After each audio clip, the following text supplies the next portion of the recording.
Hello, Hola. how's it going? It's going well. Let me start my video here. There you go. Oh, wow, look at that background. So cool. Yeah, it's San Pedro, California, but I can turn that off. I like it. Well, we I, could either do this one, which is my office, or we Mhm. could do Diamond Head. Oh, Diamond Head. Should we do Hawaii? Yeah, I instantly felt a lot more relaxed when I saw your background. Okay. Hey, So, Alice, how you doing? Hmm? yep. Somebody cut out there. What was that? What was Oh, I your was just Hawaiian saying, shirt? Because I disturbed you on the screen. I think your audio is maybe a little bit low. Yeah.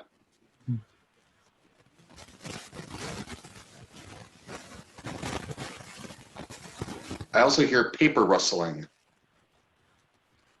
Yeah, I hear some rustling sounds as well. Okay. Okay, yeah, it sounds like there might be an audio problem on your end, Ellis, because when you talk, we hear kind of a sort of a crackly sound. I like the visual.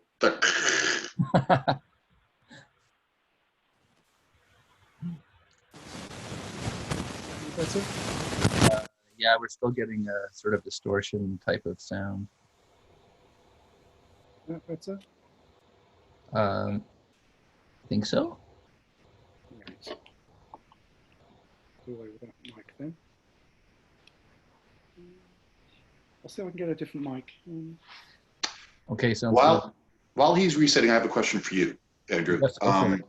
So when we're talking about the impact of COVID on technical communication, are we going to be asking everybody? Is it Ellis and I opining? What is the format for the evening? Yeah, good question. So we usually start off with a little bit of mingling in breakout rooms. So around 6:15 or so, I'll break everyone out and we'll kind of just do intros and chats until around 6:30. Then come back to the main area. And so the format for the chat is kind of like an AMA, like a ask me anything type of thing. So I've pre-collected questions, and I have a few of my own, and I'm going to Okay. kind of pose those to you guys. And I'm also going to open up the opportunity for people to either type questions into the chat, or if they're comfortable, kind of speak up when they want and Sure. ask questions as well. So it'll be slightly informal in that sense, but it'll be slightly formal in the sense that I've kind of got a list of questions ready to go. Okay, good. And how long do you think it'll go to? All right, so we'll do that from 6:30 to 7:30 is the time box for that. And then we do the last half hour. If there's still a lot of people after that activity, then we break back out again to breakout rooms to just kind of like hang out for a little bit longer till around 8. And then that's pretty much a wrap at that point. Okay, Is good. that microphone any better? Oh, much better. Oh, right. Good. Right. Must be the mic then. Right. Excellent. Now, I like your background too, Ellis.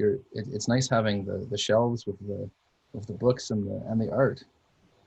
It's quite funny. We've got the bookshelves both sides in this room, and on the other side, I'll show it.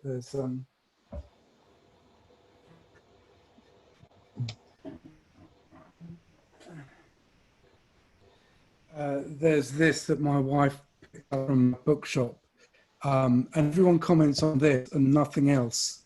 It was a promo for Harry Potter, re-release of the Harry Potter books. But yeah. Oh, nice. That's somewhat timely for me because my son is 6 years old, so we're a few years in now to reading the Harry Potter series. Ah, right. She's just announced a new book this evening, which she's giving away free of charge, to be published in chapters. So it's being published what? It's being published chapter by chapter or section by section, and it's going to be free online. Nothing to do with Harry Potter, but it's a children's book, and it's been announced tonight. I don't know any more about it than that. Well, that's pretty cool. Ellis, I've known you for decades. Have we ever actually met in person? We did in Dublin, briefly, Dublin. in That's right. the bar. Mhm. Yes, in the pub where they had the actors talking about, was it Oscar Wilde or Brendan Behan? I can't remember, but there was they were doing Irish Whiskey Museum? can't remember. It was a pub. Maybe it was a different event, but there were two actors talking about the literary history of Dublin, and then it went on to do a pub crawl of Dublin. But I ducked out of that. Yes. I have a vague memory of Irish Whiskey Haze. It would have been Joyce, James Yes. Joyce. It was Yeah. about James Joyce. I think Because it was Ryan near led that one. Bloomsday, I think, if you remember. Yeah. That was a fun conference. Right. And you were on the Zoom call with Rahel at the start of all of this. My wife said, "Oh, was that the person at Rahel's thing?" And she recognised you. Oh, She's just walked out. I walked out the room now, but she was in earlier. yes. We were on Rahel's call. We need to do another one of those cocktail hours. Hmm. Ha! Oh, I knew that I had something that needed to be edited here. That's why we come on. That's why we come on here early. That's Tony Self. I've gone up in the world. No, there's a small L, and I'm director because neither Ginny nor I are above each other, so we just call ourselves directors. We were Excellent. just talking about the early days of TechCom the other day, and for the SDC conference, I did a TechCom trivia, and one of the questions was, what all but distinct help format used to be pronounced chum? CHM, compiled help. What was the M for? Compiled HTML help. HTML help, yeah. WinHelp and Chum, wasn't it? Yes. I remember one year, this was probably 15, 20 years ago, at Joe Walensky's WinHelp conference back then. We all decompiled the WinZip help. He did that a number of times, yeah. Yep, and recompiled it, yep. That was fun. Yeah, Matthew, he did one at in London, and there was Matthew, Tony Self, and somebody else did a version of it. That would have The panel that I was on 1999, also something like had that.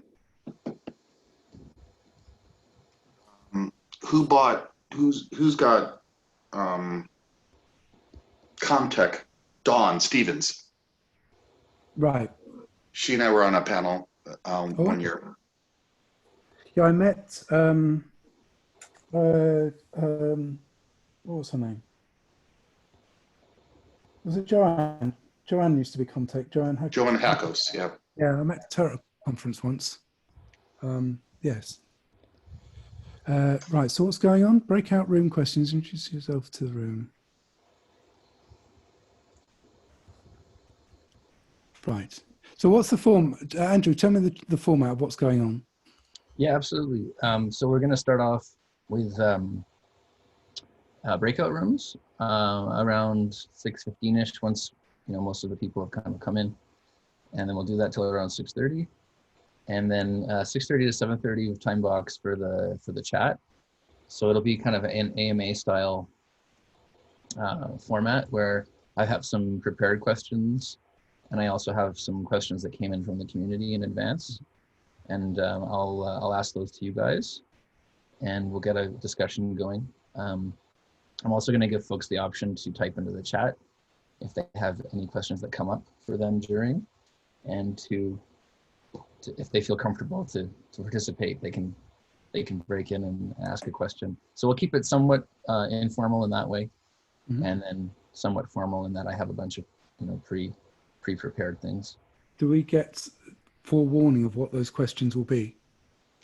Oh yeah, sure. We can do that now. That's the beauty of That this. takes all the fun out of it. Come on. Then again, I've studied improv, so. um, when I switch away from my browser, do you guys see my other apps, or do you just see my browser window? See a big long ribbon bar at the top. Lots of icons. Okay, but you guys see the welcome. I see the welcome. Okay. And then 4 PDFs tabs at the bottom. Oh, right. Okay. I just wanted to make sure, because I've got my OneNote in front of me now. I just wanted to make sure that wasn't obscuring the slideshow. Yeah, so I kind of sourced a lot of this from, I mean, part of the reason why I had asked you, Alice, to participate in this was that I've been following some of your posts on LinkedIn, and I noticed that you did a podcast episode on it. So I sort of sourced my questions from content that I know you've already been involved with. Okay.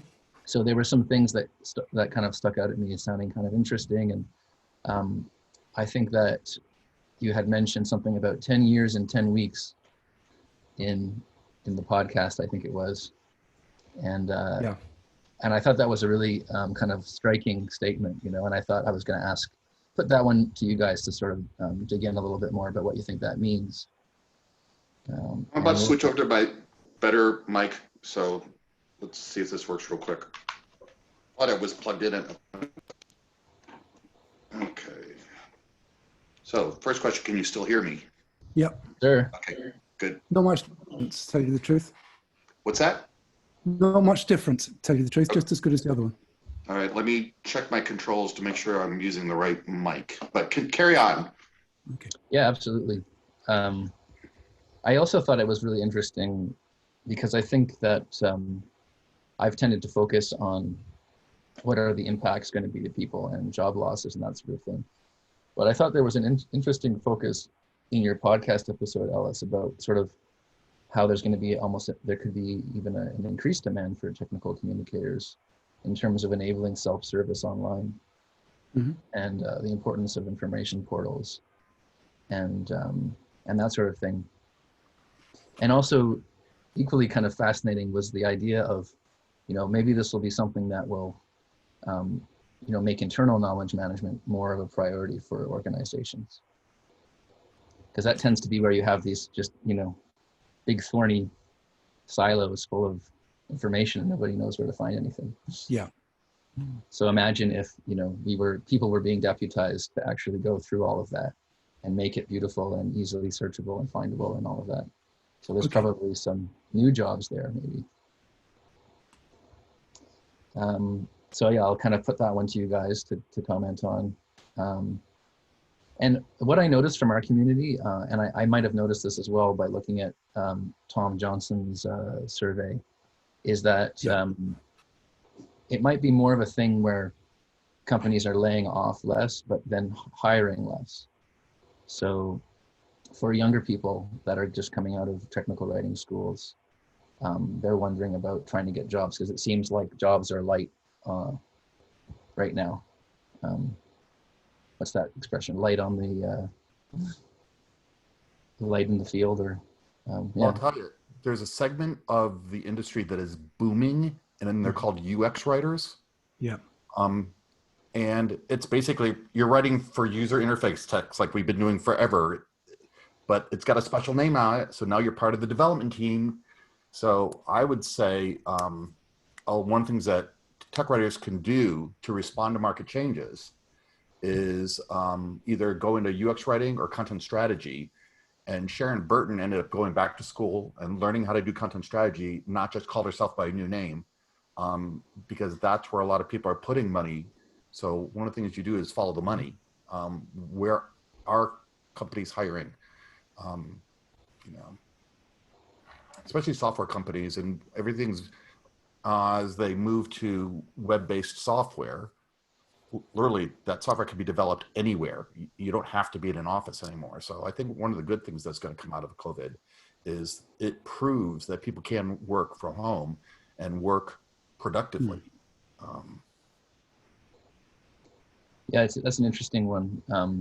the company that I work for announced a few days ago that they're going digital only. Digital, well, I shouldn't say only, digital first, and offices will be reimagined as hubs, kind of like a on-ramp to digital meetings. I know companies that don't have an office at all. Everybody is virtual. And I think JetBlue, they don't have a call center for the reservationists. They all work from home, and the call center calls just get routed to their home office phone. It saves a ton on offices, I'll tell you that. Yeah, we've been 100% remote since we began in 2002. Technology's changed quite a lot since then. And then there's different places in London that I use for meeting people. And GitLab is 100% remote also. But they're a lot bigger than we are, of course. So these are the people at the top there. Michelle and Hassam are in the waiting room, are they? No, they've been admitted. So yeah, welcome guys. Welcome. Hello, this is Hussam. Hi Hussam, how you doing? Good, yourselves? Very well. Thanks a lot for joining us tonight. Oh, no problem. We were talking about working remotely, and I have two jobs, my IT staffing company and my conference. And I'll tell you, I was in Honolulu on 9/11 when they closed the airports for 5 days, and I had my laptop with me. So I had a web-based applicant tracking system that I used for resume. So I kept working, and I can work on airplanes now that we have Wi-Fi in airplanes, trains. I was in Ireland going from Dublin to Galway, working away on my laptop. We've got a friend that's got a beach hut at the seaside on the south coast. And I've always sort of daydreamed that it would be possible to stay there for a week and just work in the beach hut and then wander down and have a swim and then come back again. But I've never tried it. And also, I'm not sure the Wi-Fi, and they just have a 12-volt power supply from a solar battery, which will power a mobile phone. But I'm not sure the mobile phone connection would be good enough on that. But it's sort of a nice daydream to imagine you could do that. Do you know Bernardo Schwanden? I know of him, yes. Well, he used to live outside of Toronto, and he ended up building, he and his wife, a log cabin on a lake somewhere in Canada. And he's quite happy, beautiful view, yeah, so. All right, so we've got 10 minutes. I am going to step out of the room for just a moment. So I shall return shortly. Excellent. How do I get the videos? The videos just tile at the top, do they? They'll bottom left. Bottom left. I can drag and. You have a camera video icon there. Stop video. And then there's a little right arrow next to it. Yeah. So that's select a camera, video settings. Select a camera, and then it says choose virtual background. Yeah, no, it's okay. It's the. No, it's not that. It's seeing the other people's videos. Where if it's that I'll have. Is it that I'll see what 8 people at the top? Oh, the side, right? It's on the side. Right. Normally, you could change it to gallery view, but then Andrew's got his screen on, so he's kind of controlling what everybody sees. Right. Okay. How many people are we expecting, by the way? Well, the last I checked, I think we had 36 RSVPs on the meetup. Historically, we get about half that showing up. So yeah. I'm actually joining in from Toronto. In our Toronto Slack, somebody posted the link for this meeting. So I don't know if that's why, but I didn't know that we had the opportunity to join the Ottawa meeting. So hopefully a lot more people from Toronto show up. Oh, that's awesome. I'm glad to hear that somebody shared the link. I think one of the things that I've found kind of interesting about continuing this meetup during COVID and social distancing is that you know, it's a Write the Docs group that's based out of Ottawa called Write the Docs Yao. So, but I mean, we have people attending our meetups from all over the world now. So, and it's also interesting because we started it. Well, this meetup was sort of rebooted a few years ago. It was kind of a more of an informal thing in a bar, and then we sort of formalized it a bit more and started running it out of Shopify, in the different meeting spaces that we used to have. And so now that, you know, we won't be going back to those meeting spaces, there's not really even much of an association with Shopify. So it's just sort of interesting now, you know, it's like, it's just kind of, I guess it's kind of like whatever time zone you happen to be in, where it's convenient for you, you could join a Write the Docs meeting. And I think that might have been something that that you mentioned in your podcast, Ellis, this idea of how will teams organize in the world of work moving forward, and maybe time zone considerations will become the way that people that teams kind of, you know, rally around. Yeah, that's right. Yeah, it's there's a well, I guess we'll talk about it in the event, but there's pulls in different ways. One is the pull to bring things local because of long supply chains overseas have broken because of this, and there's a call to be more local, so you've got better control. And then the other side is, well, with the technology that's available, you could be anywhere, so why not take advantage of that? So there's sort of there's arguments both ways as to which way, as to whether to go local or go global. So which it will depend. Different companies will make different choices on that. And I'm not sure if I follow the point about the longer supply chains. Is the idea that there is a sense of less certainty when you have people that are more distributed, and you have maybe a bit less of a expectation around you know, like a kind of ordered way of doing things? Is that the idea about bringing things more locally, or? That there are fewer things that could go wrong, Right. and that you have suppliers that are more stable, more secure than in countries where there's an increased chance of things like viruses or Right. or power cuts or other things that might stop people from working. So it's sort of like a hedge against chaos.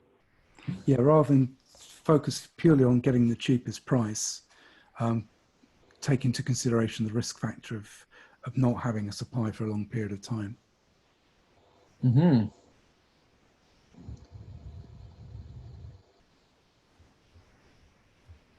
Sorry, I don't know if I missed it, but Ellis, what is the name of your podcast? The Cherry Leaf Podcast. Oh, sorry? The Cherry Leaf Podcast. Okay, cool. And it's just like tech writing content? Pretty much. There's some stuff on policies and procedures, but essentially it's about technical communication. Cool, thank you.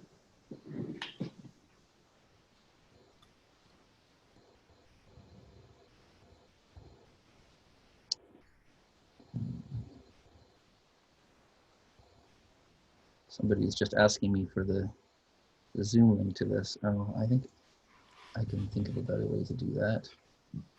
I must have sent it in my messages. There's probably a way that I can get the link from inside of Zoom as well. This looks like it. Oh, it looks like Angela got the link somehow. That's the first that I'm trying to find the link for. Admit.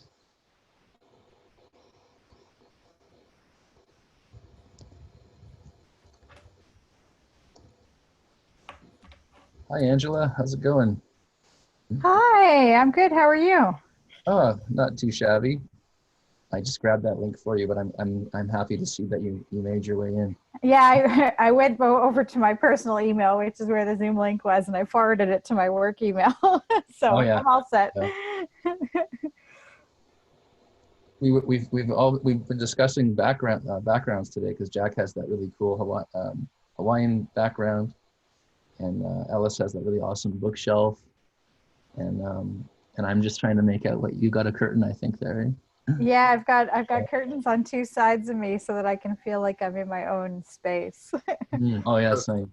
A friend of mine had a green screen behind her, and it was an informal meetup. So she picked up her cat. Her cat's eyes were green, and you could see through the cat onto what the backdrop was. It was very weird. She had a cat and she was holding up. Right. And the cat's eyes were green. And Yeah. since she was using a green screen, it projected the image on the video where her eyes were. Like a Twilight Zone thing. Yeah. By the way, I just learned a new Zoom thing the other day. In a large group, if you are self-muted, if you hold the space bar down, it unmutes you while you're speaking, and then you let go of the space bar and you go back to mute again. Oh, look at that. Yeah. Clever. Oops. I've heard of this pro tip before. So the idea is that you One, two. mute yourself and then you can hold the space bar down only when you want to talk. Right. Oh yeah. I also discovered giving a presentation that if you need to get back to the chat box and can't find it, Alt-H will bring up the chat window. I wonder if Alt reminds me of my Windows days. Yeah, I don't know if that works on a Mac No, it There's doesn't seem to- probably something like it. or a Command H or something. Here's the chat. I'm gonna just say hello, everyone.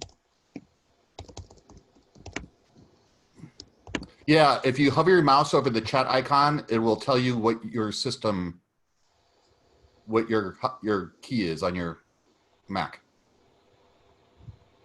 If I hover over the chat icon, The cursor, if you move the cursor, hover the cursor over the chat icon at the bottom of the screen, at least on Windows, it tells you what the shortcut key is. Yeah, I'm not seeing that. It's hovering out a All the way menu. at the bottom, Andrew. yeah, I think my view is a bit different because I'm in sharing mode. So No, nothing's happening on my Mac. I do notice that for pause recording and stop recording, there seems to be some quick keys associated with those actions, but no quick keys for chat for me at least. We'll all be Zoom power users by the end of Yeah. it.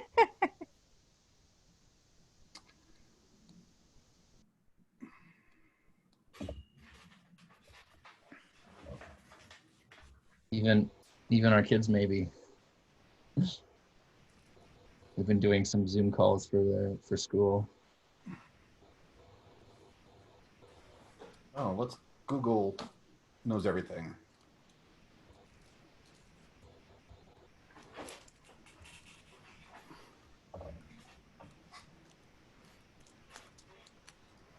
So Jack, to select that cool looking background, is that also a Zoom feature, or is that like a custom thing that No, you? it's a Zoom feature. The up arrow next to start and stop video at the bottom of the screen. Video settings. Choose a virtual background. Yep. Okay, so let me click on that and see what happens. I don't think it comes with a photo by default. You have to select a photo on your computer. You've got three choices, I think: grass, San Francisco, and Earth. Oh, there you go. My computer can't even handle it, which is one of the reasons I need to invest in a new computer now. I'm trying to work from home. Can't do anything with my MacBook Air. Mm-hmm. I can imagine that would be frustrating. We've been trying to run. We've been trying to run home. Yeah, sorry. Go ahead. No, go ahead. No, I was just going to say we've been trying to run homeschooling for my kids off of a 2012 MacBook. don't forget to mute yourself, folks, when you first come into the meeting. Or we'll hear your various chats. Yeah, we're running homeschooling off a 2012 MacBook. And it's, I mean, I feel very grateful to have it because I try to keep my work computer in my office. Yeah. Because I don't want it to go down, you know. It's like I feel like it's like my connection to the world. So my kids are using the old one, and it really crawls, and sometimes we have to restart it. And so yeah, I feel for you there. Yeah, my hands are super tied. I just graduated, so I'm trying to sell myself, and I can't even like make new portfolio pieces or anything because I don't have use the computers at my school. So my hands are tied until I can throw down that credit card and get something that can help me out. Oh man, my heart goes out to you. Okay, getting back to you Mac users, to display the chat window on a Mac, it's Command Shift H. Thanks, Jack. Yeah. I'm gonna try it.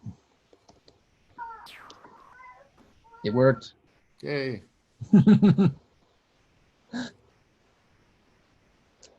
I still find myself, you know, like the first time I ever try anything on a computer, I'm like, am I gonna break something?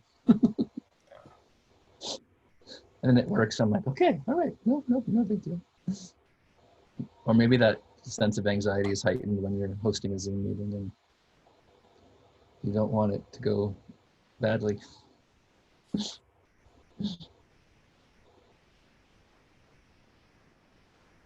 What's weird about using the virtual background though, if there's something that's in your field of view, it shows it. But if you take your cup outside of your face, it goes away. Mm. I tend to lose my ears if I have a virtual background. I sort of disappear. I'm actually pretty happy that I learned about this feature tonight because I'm not very happy with the way that my ceiling light looks behind me. And I have a renovation that I've been planning to do. I'm not sure if I might have to put that renovation back though to redo the ceiling down here. I'm not sure if I'll get anyone to come into my house to do work though. Yeah. I don't know when the next time I'll be able to do that. I guess I'll just have to learn how to do all of these renovations myself. There's a YouTube video for that. That's right, exactly. I am much more of a reader than watch a video type person. Just tell me how to do it. You know, just list the steps, because I can read faster than I can watch a video. And it just really annoys me that softwares that they do all their online help in video. Oh, no. Mm-hmm. Yeah, it's an interesting one. It brings to mind something, you know, like around the tone of communication around COVID, right? Which is like, you have to be kind of careful about the tone that you strike if you're a brand, right? And I feel like there's been an overabundance of these really cheerful types of advertisements, where there's always like a little glockenspiel in the background. And, you know, when you use our SaaS tool, everything is dandelions and pumpkins or whatever. Well, there's a YouTube video, which is a compilation of the COVID adverts, where they're all sad piano music. And you know, in these troubling times, you know, we're here to help you, ones. So maybe it's switched now to glockenspiels as people are feeling a bit getting used to the lockdown. But at the beginning, I am so tired of hearing in these troubling times. Yeah, come on, let's just get on with it. Just what are you selling me? Yeah, but yeah, so like to kind of go back to what you were saying, because it almost like it's like sympathy. Oh, you poor consumer. Oh, it's harder to get the products that you need now. Right, yeah, because going back to what you were saying about delivering help by video, there's a certain amount of overhead involved in watching video, and often there's a certain amount of kind of filler, you know, information that you have to sit through to get to the actual meat of the process, you know. Whereas in a document, you don't have that. You get, that's what's so great about headings and stuff, and Mhm. introducing lists. I can scan, I can see the heading that I want, then I can read Yep. the introduction to a numbered list, and I'm off to the races. Right. And I don't have to drop down the list if I don't need that level of detail, or if I'm a new user, I want that level of detail. A suggestion for a future speaker, Andrea Ames does a great presentation on progressive information disclosure, Oh, what we were just talking about. And nice. I say a press release and online help are perfect examples of progressive information disclosure, right? If I see something and I don't know what it is, I'll just hover my mouse over it and says, open icon. Oh, great. That's all I need to know. And if there's a little drop down, if I want a little bit more, I drop down and it says a little bit more. And then if there's a link to an article, if I want more information, I get it. Right. And one of the things I teach people or coach people when they go on interviews, especially phone interviews where you don't always see the person you're communicating with, is have you used FrameMaker is a yes or no question. So if I said, have you used FrameMaker? Yes. Where did you use it? Give me a small, short answer. Tell me more about that. And that's when, right? What I hate is when you go, have you used FrameMaker? And the candidate goes, oh, I've been using FrameMaker since 1992, and I don't like it as much as Word, but it handles large documents better, and blah, blah, blah, blah, blah, blah. And you get a 12-minute answer. I went, thank you. Don't make me stop you. Stop. Thank you. Got it. I was just looking for a yes or no answer. A similar phenomenon, and I got one of my clients is a software company, and the owner is ex-Army, and she, to the point, right?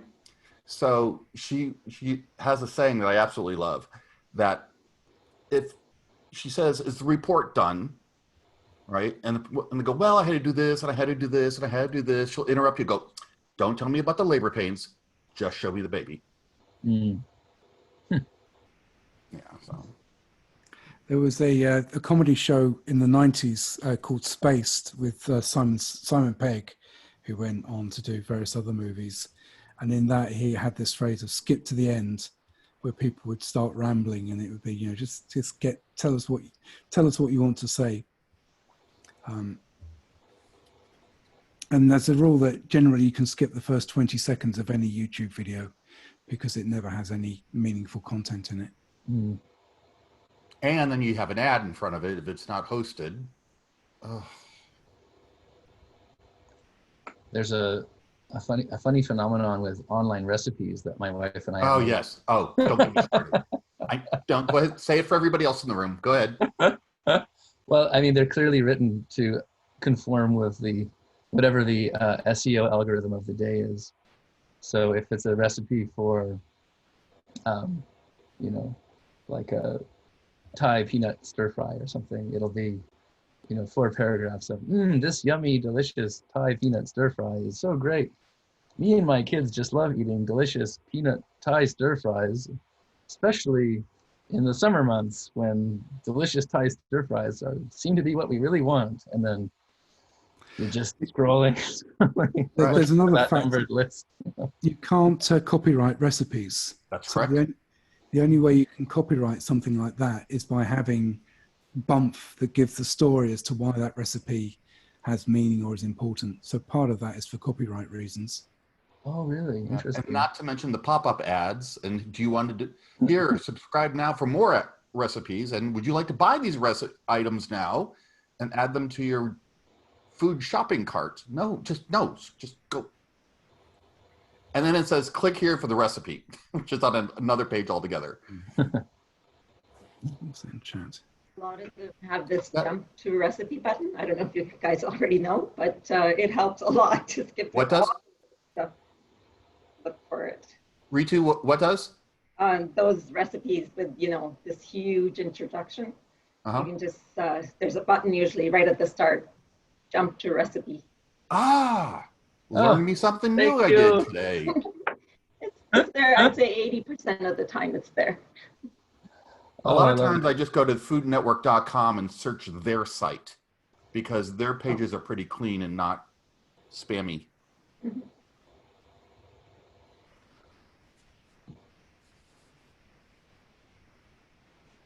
I'm going to give folks a couple more minutes to join in before I break out to the breakout rooms. One of the things that I know, while we're on the topic of becoming Zoom Pro users, I noticed as a meeting host, if I break everyone out into breakout rooms and then go into a breakout room myself, when people start coming in from the waiting room outside of the breakout rooms, I can assign them to a breakout room. Right. Which is a bit misleading because they're not actually admitted into the Zoom meeting yet. So they don't get notification. They're not even in the meeting yet. And yet I'm assigning them to different rooms. Power hunger. You. Well, now I've learned, my lesson learned from the last one is that if I'm in a breakout room as the meeting host, I'll have to jump out back to the main area and then admit those people and then assign them in. So.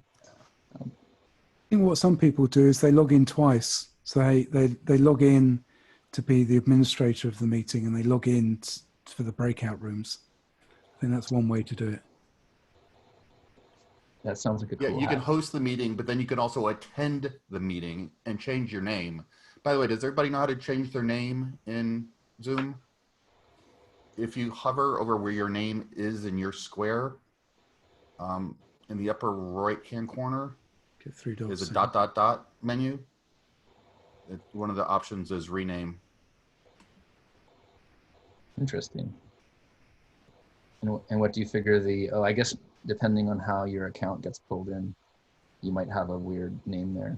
Right, or Andrew, if you log in twice, you could rename one screen Andrew Host and then Andrew Attendee, and that way you know which of yours to send to the breakout room and what to stay as the administrator. Interesting. And I wonder how that would work. Like, would that be something that you would do from the same machine? You would be on one computer and you would somehow be in. I've never tried it from the same thing.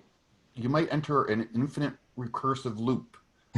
So I guess maybe it's the kind of thing that you do on an iPad or something. Like Yeah. I think if you have 2 screens, you can drag one over to the other screen. I think that's how some people do it. But you only have one audio, so yeah. That's true. Interesting. Well, Google knows everything. Yeah, Google it up, as my son says. Title it, he says, title it down. Google it up. And then today he was talking about a museum that he wants to start with his friend Louis. It's going to be like a dinosaur museum. And he said, and he was giving everyone jobs. So he assigned my wife as the baker. He's going to bake all the tasty treats for everyone. And then he assigned me as the noter. And he said, you're going to take the notes because you're a technical writer. It's good, right? It's good. And it's funny because I was just listening to Ellis's podcast before and about, the need for knowledge management and people to be noters. I was like, you're on the trend, son. Sign me up. I'll be the noter. Well, this didn't answer the question I was going for, but you can actually attend multiple meetings at the same time in Zoom. Wow. That's when you really know you've made it. Yeah. And one of my features is that I have a hard time processing multiple auditory channels at the same time. Like when I watch TV and someone's asking me a question, I'll go pause, yes, but I can't listen to that and you at the same time. It drives me crazy. So I don't know if I would like listening to 2 meetings at the same time. So are people in breakout rooms doing stuff now, or are they listening to us rambling on about things? Or are they joining at a later date? So we have 13 people now that have come into the meeting, and we're right, just as you said that, in fact, we're right at 6:15. So this is the time for me to break us out into breakout rooms. So we'll go in there for about 15 minutes, and that'll give people a chance to do a round of intros, and maybe share a work experience, ask a question to their colleagues, And then around 6:30, I'll bring everyone back here and we'll do the AMA. Bye. So without further ado, I am going to click on the breakout room button.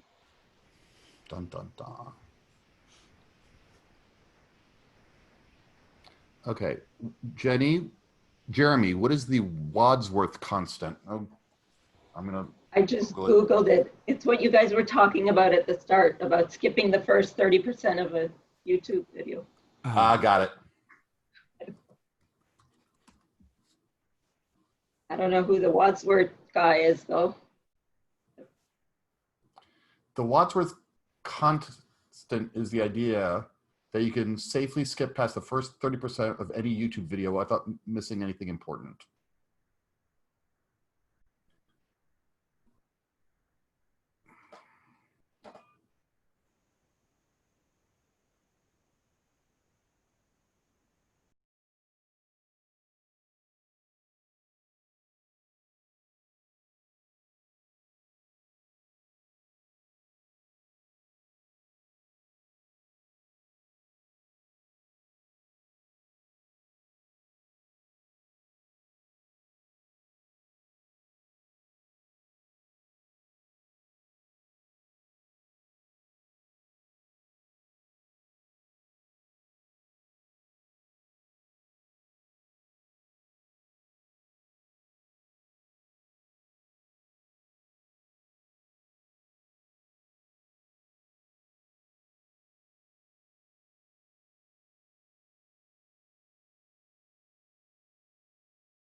Hi guys.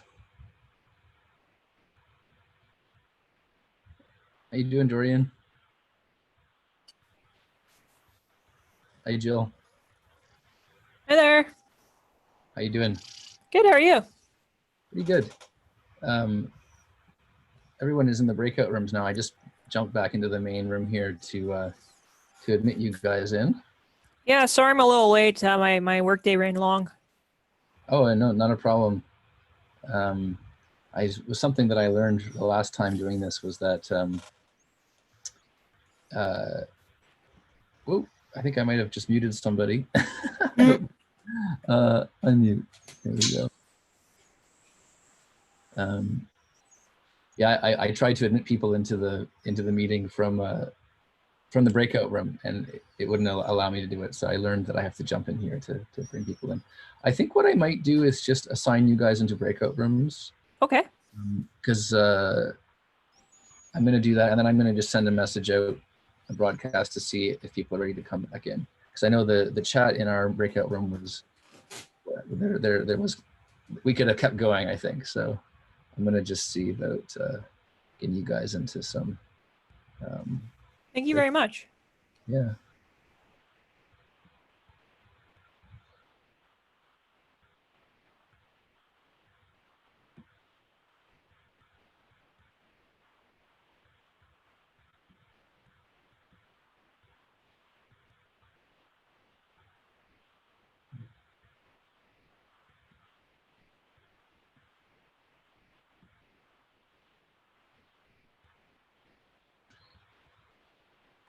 It seems like Dorian is muted, and I'm clicking on unmute. Dorian, do you hear me?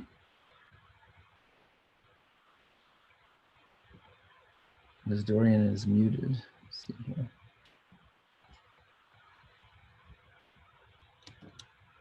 Ooh.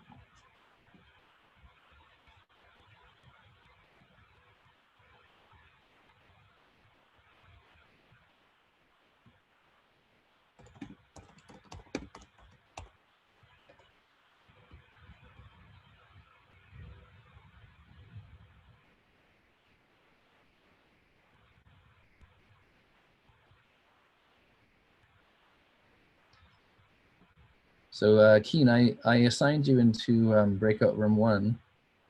If you want to, you might have a notification about that. You could jump in there.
No, I think I'm back in the main.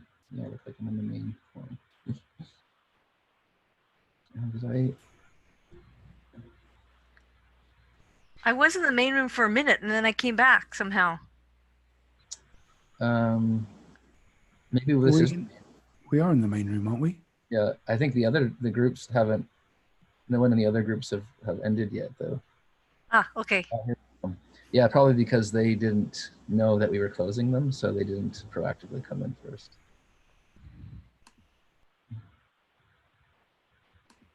Yeah, there's like a countdown. I'm seeing like a countdown of the rooms will close in 15 seconds.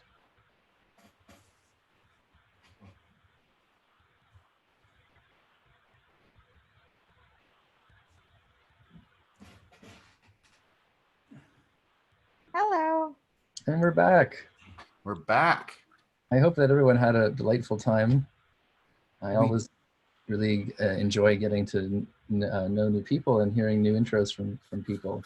It's always very interesting, and yeah, it's always nice to connect with fellow documentarians during this time. It always kind of makes me feel warm and bubbly inside. Andrew? Yep.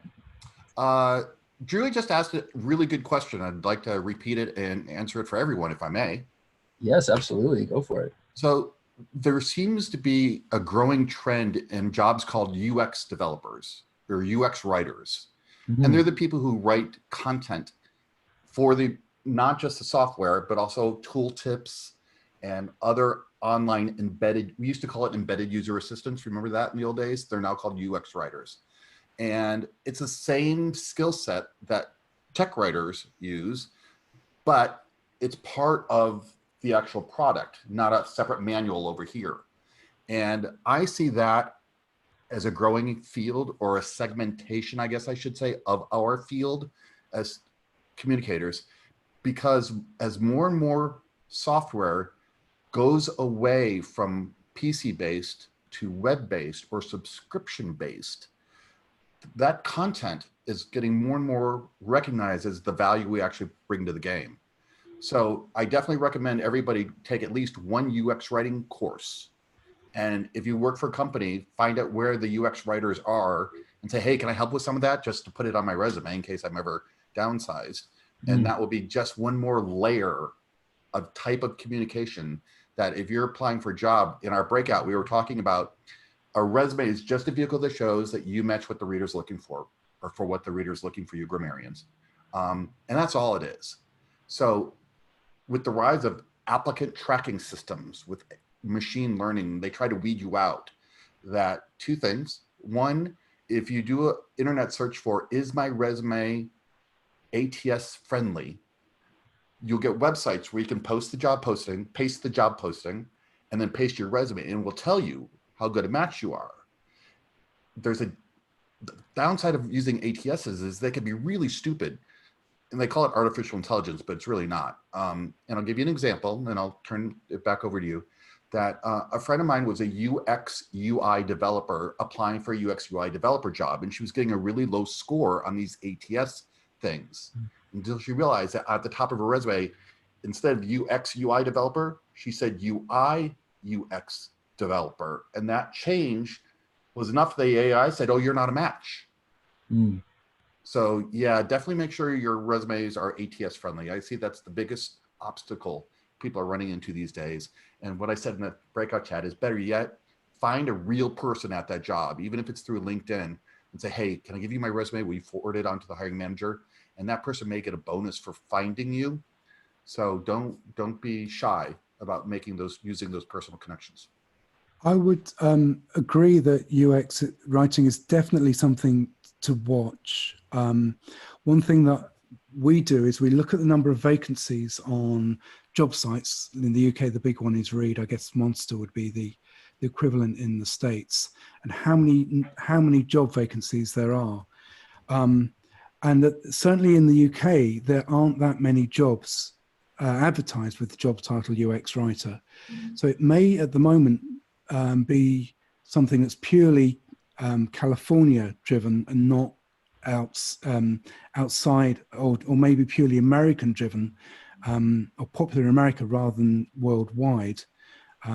So that's one thing to bear in mind, but it is going to be a growth area, so it's definitely worth watching. There is a difference between it and technical writing, that the people that do it tend to also have skills in doing user research and analyzing what the users need and think. And often technical writers don't have those skills from any past training. We do have a UI module on our advanced course, but we don't cover the user research side of things in that. And that is something where if you do go for those jobs, you may need to build up your skills in user research to be successful in those. You'll know more about the state situation and where the jobs are than I will do, Jack, but that's the way it seems from over here. Agreed. And one of the big things is empathy. Like, when was the last time we as technical writers used empathy when writing an API guide, you know? Although we talked about that in our breakout. When was the last time you as a technical writer you actually saw and spoke to a user? I know. There is a group on Facebook called UX and Micro Content, I believe. And they keep a job board, and it's a great discussion board. There's one on LinkedIn, but it's not as discussion friendly.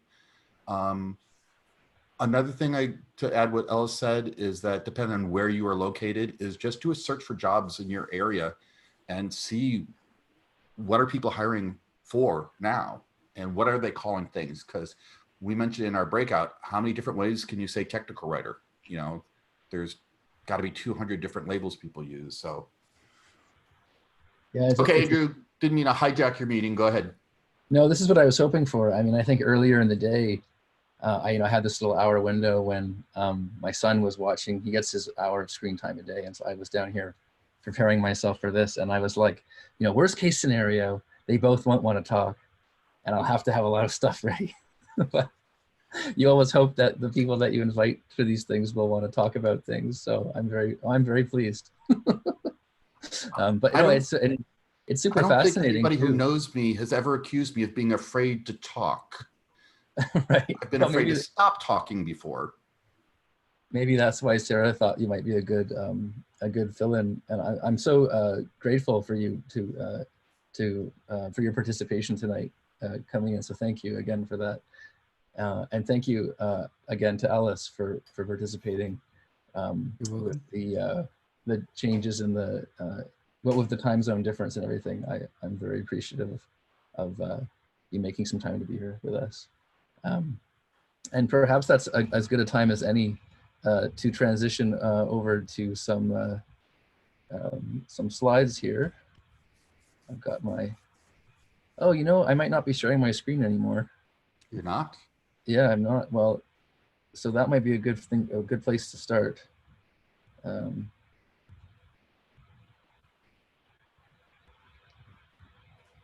Let's see what's happening now. Do you guys see something about Write the Docs on the screen now? We do. Yes. Oh, that's what I like to hear. Okay, well, we've already gone through the housekeeping, I think. Or did we? I guess one of the things that I shouldn't do is assume that everybody knows what Write the Docs is or what it is that we all do here once a month. So just welcome everyone, and thank you for everyone for being here, and I hope you enjoyed your time in the breakout rooms. So this is a meetup that we try to run once a month or so. We take some time off over the summers usually. And oh, I'm getting managed participants. Oh, somebody's coming in. Oh, Mary Brennan's coming in. That's lovely. Yeah, we take some time off over the summer and around Christmas, but so I don't know how many of them that it actually is every year. Maybe it's 8 that we do every year. And we're one of the many meetups of Write the Docs that happen around the world. Write the Docs is a global community. And one of the things that really attracted me to the group was that it's very accessible, and it kind of comprises quite a lot of different folks wearing different hats that all kind of care about documentation and technical communication, whether that's programmers or tech writers, people in customer support, people in marketing. I could go further and say UX writers, content strategists, and some of the other roles that we've been discussing earlier tonight. Yeah, and so this is a meetup which is all about sharing ideas, about making documentation great. And it also says here, enjoy a beverage. I feel like I should say enjoy a virtual beverage. I had my cups of tea earlier. Oh, I'm glad to see that you've got one, Jack. Cheers. This is something that I need to add to my my lessons learned for the next one is have a beverage ready for this. Neil Perling was encouraging it in our last edition, and I thought, oh, that's a great idea. I need to. It's just a question of coordinating the order, you know, because I don't really go out into the world to get beer anymore. I order it, and I go and I drive and I open the trunk of my car and then put the groceries in the back. All right, let's move on. So tonight we are going to be. I have another notification. Oh, something in the chat. I just want to make sure my chat is up. Tonight we are going to have a discussion around the impact of COVID on TechCom, and I'm very pleased to have with us to help us along with that Ellis Pratt and Jack Molinsani. So Ellis and I were just chatting. I think we met a few years ago in London at an API the Docs conference, and I've also taken some of the training from Ellis's company, which is called Cherryleaf, and I really enjoyed that. Ellis is the director at Cherryleaf, and it's a technical and UX content writing services company based out of the UK. And he's also part of the Institute of Scientific and Technical Communicators. So maybe Ellis can tell us a little bit more about that. If you're interested in some good technical writing content and TechCom content in general, I highly recommend the Cherryleaf podcast, which is all about becoming a better technical and business communicator. And let's move on to our next guest tonight, which is Jack Molinsani. So some of you might have been following along with the meetup messages that I was sending out. We were meant to have Sarah, oh no, I'm dropping the last name, Feldman, yeah. We were meant to have Sarah Feldman with us tonight. And there was, unfortunately, there was a last minute conflict. And so Jack was able to step in to help us out tonight, which is wonderful. Jack is the president of ProSpring Technical Staffing, which is an employment agency specializing in content professionals. And he also produces the Lavacon conference on content strategy and technical communication management, which looks like it's going to be held in New Orleans in October. Fingers crossed.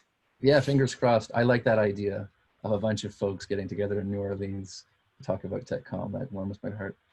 And also the author of a book, Be the Captain of Your Career, A New Approach to Career Planning and Advancement. I'm going through a stage of really enjoying reading books about career and self-help and those kinds of things. So doubtlessly I'll be going on Amazon and seeking it out. And we have more actually people out coming of in. print on Amazon. We just got a new printing in. If anyone's interested in seeing more about it, go to BeTheCaptainOfYourCareer.com or BeTheCaptain.com. BeTheCaptain.com. Okay, awesome. Or just Google search me. I'm everywhere. All right, lovely. So tonight the format is an AMA. We were able to collect some questions earlier from the community. I'll go look at those surveys and see what we have there. And I also have a few questions ready to go. If at any time something comes to mind that you want to ask, feel free to type it into the group chat. Or you can even just raise your voice and ask the question out in the main room. So, you know, a little bit of formality, but also we try to keep things pretty informal here as well. So whatever suits you, however you want to participate, feel free to cut in and ask a question, or participate if what we're talking about resonates with you and you have something to share. We want to add just the right amount of structure for tonight, but not too much. Now, is there anything that I wanted to say about, so I thought I had something written down that said spiel, my spiel. Yeah, something spiely here. Well, I mean, I think the idea behind doing this tonight was, you know, when we started off the year with Write the Docs, I'm very lucky I have a group of people that I get to work with on this. Angela, who's here with us tonight, is one of the people from from Shopify that helps me out with the Write the Doc stuff. And we always kind of talk about our wish list of what we want to talk about and who we want to have speak. And we kind of create our content calendar a little bit in advance. And I think when COVID happened, I thought, well, what do people want to talk about? I mean, it just seemed like this was something that was weighing on people's minds. And in some of our previous Zoom chats, it was coming up around layoffs and career advice and where are the opportunities. And so I thought I would try to put something together that might address some of those questions and concerns. And so I sent out a survey to our community and asked you to share a little bit about your experiences. And maybe we can kind of jump in there as a jumping off point here. So this was one about how COVID has impacted your career. So thank you for those of you that were able to participate. So here we have some feedback about impact on career. As a recent graduate and upcoming user experience researcher and designer, I have felt that companies are not investing in hiring fresh graduates. I have been job searching for a while and not many leads have emerged. So maybe I'll kick this one over to Ellis and Jack. Based on your investigations in the area, have you noticed any trends in terms of the job market? Is it that that companies are laying folks off more or have stopped hiring, or is that not the case generally in TechCom? Ellis, you want to start? Well, it's a mix. I would say it's a mixed picture. So it's you're going to get different variations on things. So in general, I would say the downturn is in some ways having a less impact on technical what we call technical authors, what you call technical writers, than other professions, because you've got anxious customers, you've got ways of doing business that are changing that customers may not be, or staff may not be familiar with, because companies are having to adapt. You've got staff missing from support lines, so you're trying to push people to read knowledge bases instead of calling support lines. So there is a move to digital first, so you want people to do services online or through apps rather than do them over the phone or face-to-face. So all of those things mean that there's increased chances of customers getting stuck, customers getting angry and wanting answers and needing content to help them get unstuck. So all of those are in favor of the need for technical communication to be done. Whether those are done by technical writers or whether they are done by other people within the organization, like programmers, is something that's which is a question. But in general, those things are pushing in favor of technical writing. The downside is that it's sometimes very hard to measure what the benefit of technical authors are. It's often not a significant cost, so organizations don't worry. But where they are having to save money, to save cash, and in desperate states, then the jobs that aren't saving money clearly or aren't making money clearly are the ones that are going to go. So there are some people that have been laid off because companies have just had to cut to the bone and they can't see the benefit they're getting. But with the exception of those, they're tending to keep on the technical authors and in some ways need more of them. With regard to graduates, the picture's unfortunately not as good. In the UK, I think they're predicting that 20% of all apprentices are going to be laid off. And for the situation for hiring people without any experience, unfortunately, is looking pretty tough for this year. So technical authoring tends to be one of these things where people recruit people who have experience. So So it's very important to get experience by hook or by crook, even if that involves doing things like the Google Season of Docs, or volunteering for a charity, or just creating your own guides on things relating to COVID, and how to get a swab test, or what happens when a swab test is done. Things like that. Create a portfolio in that way. It's important to get experience. So a mixed picture depending on companies and your level of experience. Everything he said. I'm based in the United States, and it's just weird. A lot of my clients have stopped hiring. They're not necessarily laying everybody off, but we have one of our clients is a hospital chain, and they wanted a content strategist to help have a uniform voice across all the departments. Well, they're so busy with COVID right now, they're just focusing on COVID. They're going to hire this one with things? Yes. Macy's, another one of my clients, well, they laid off 3/4 of their workforce because it's a retail. They need to hire, but they're waiting until things come back. So I think a lot of people are just in wait and see mode. In technology jobs, I haven't seen many technology jobs be laid off.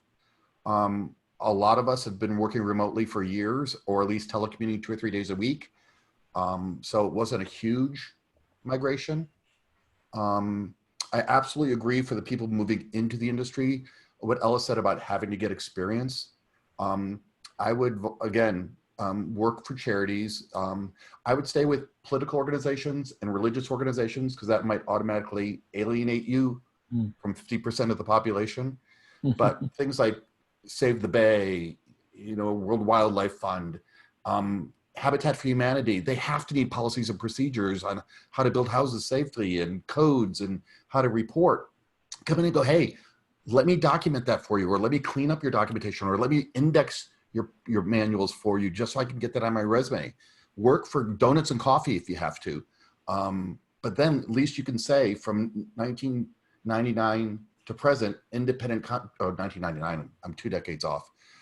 2019 to present, independent contractor working on projects such as, and then you can list them.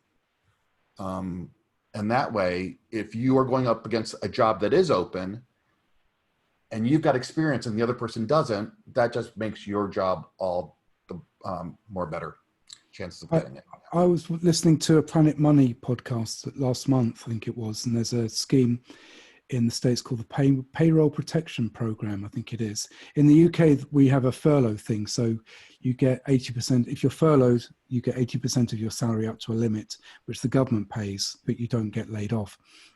In the States, there's money that's going to small businesses in theory, but unfortunately companies like Harvard University are getting it instead, and the banks are not clear who they can approve and who they can't approve, because it's been put together so quickly.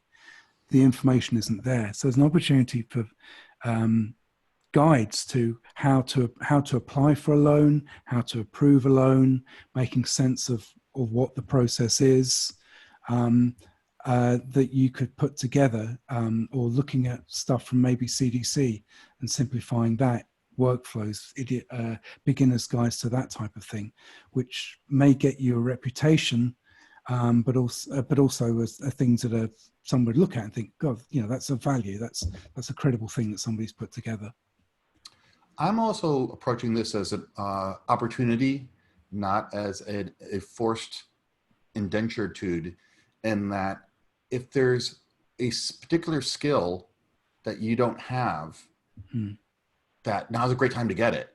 One of the stories I told, I did actually, was back when we were using FrameMaker, an authoring tool. The Ford Probe and the Mazda 626 were the exact same car, just with a different name in each company. So whoever wrote the user manual for that automobile just had a variable name. So when Ford prints it, it says Ford. And when Mazda prints it, it says Mazda. It's a conditional text.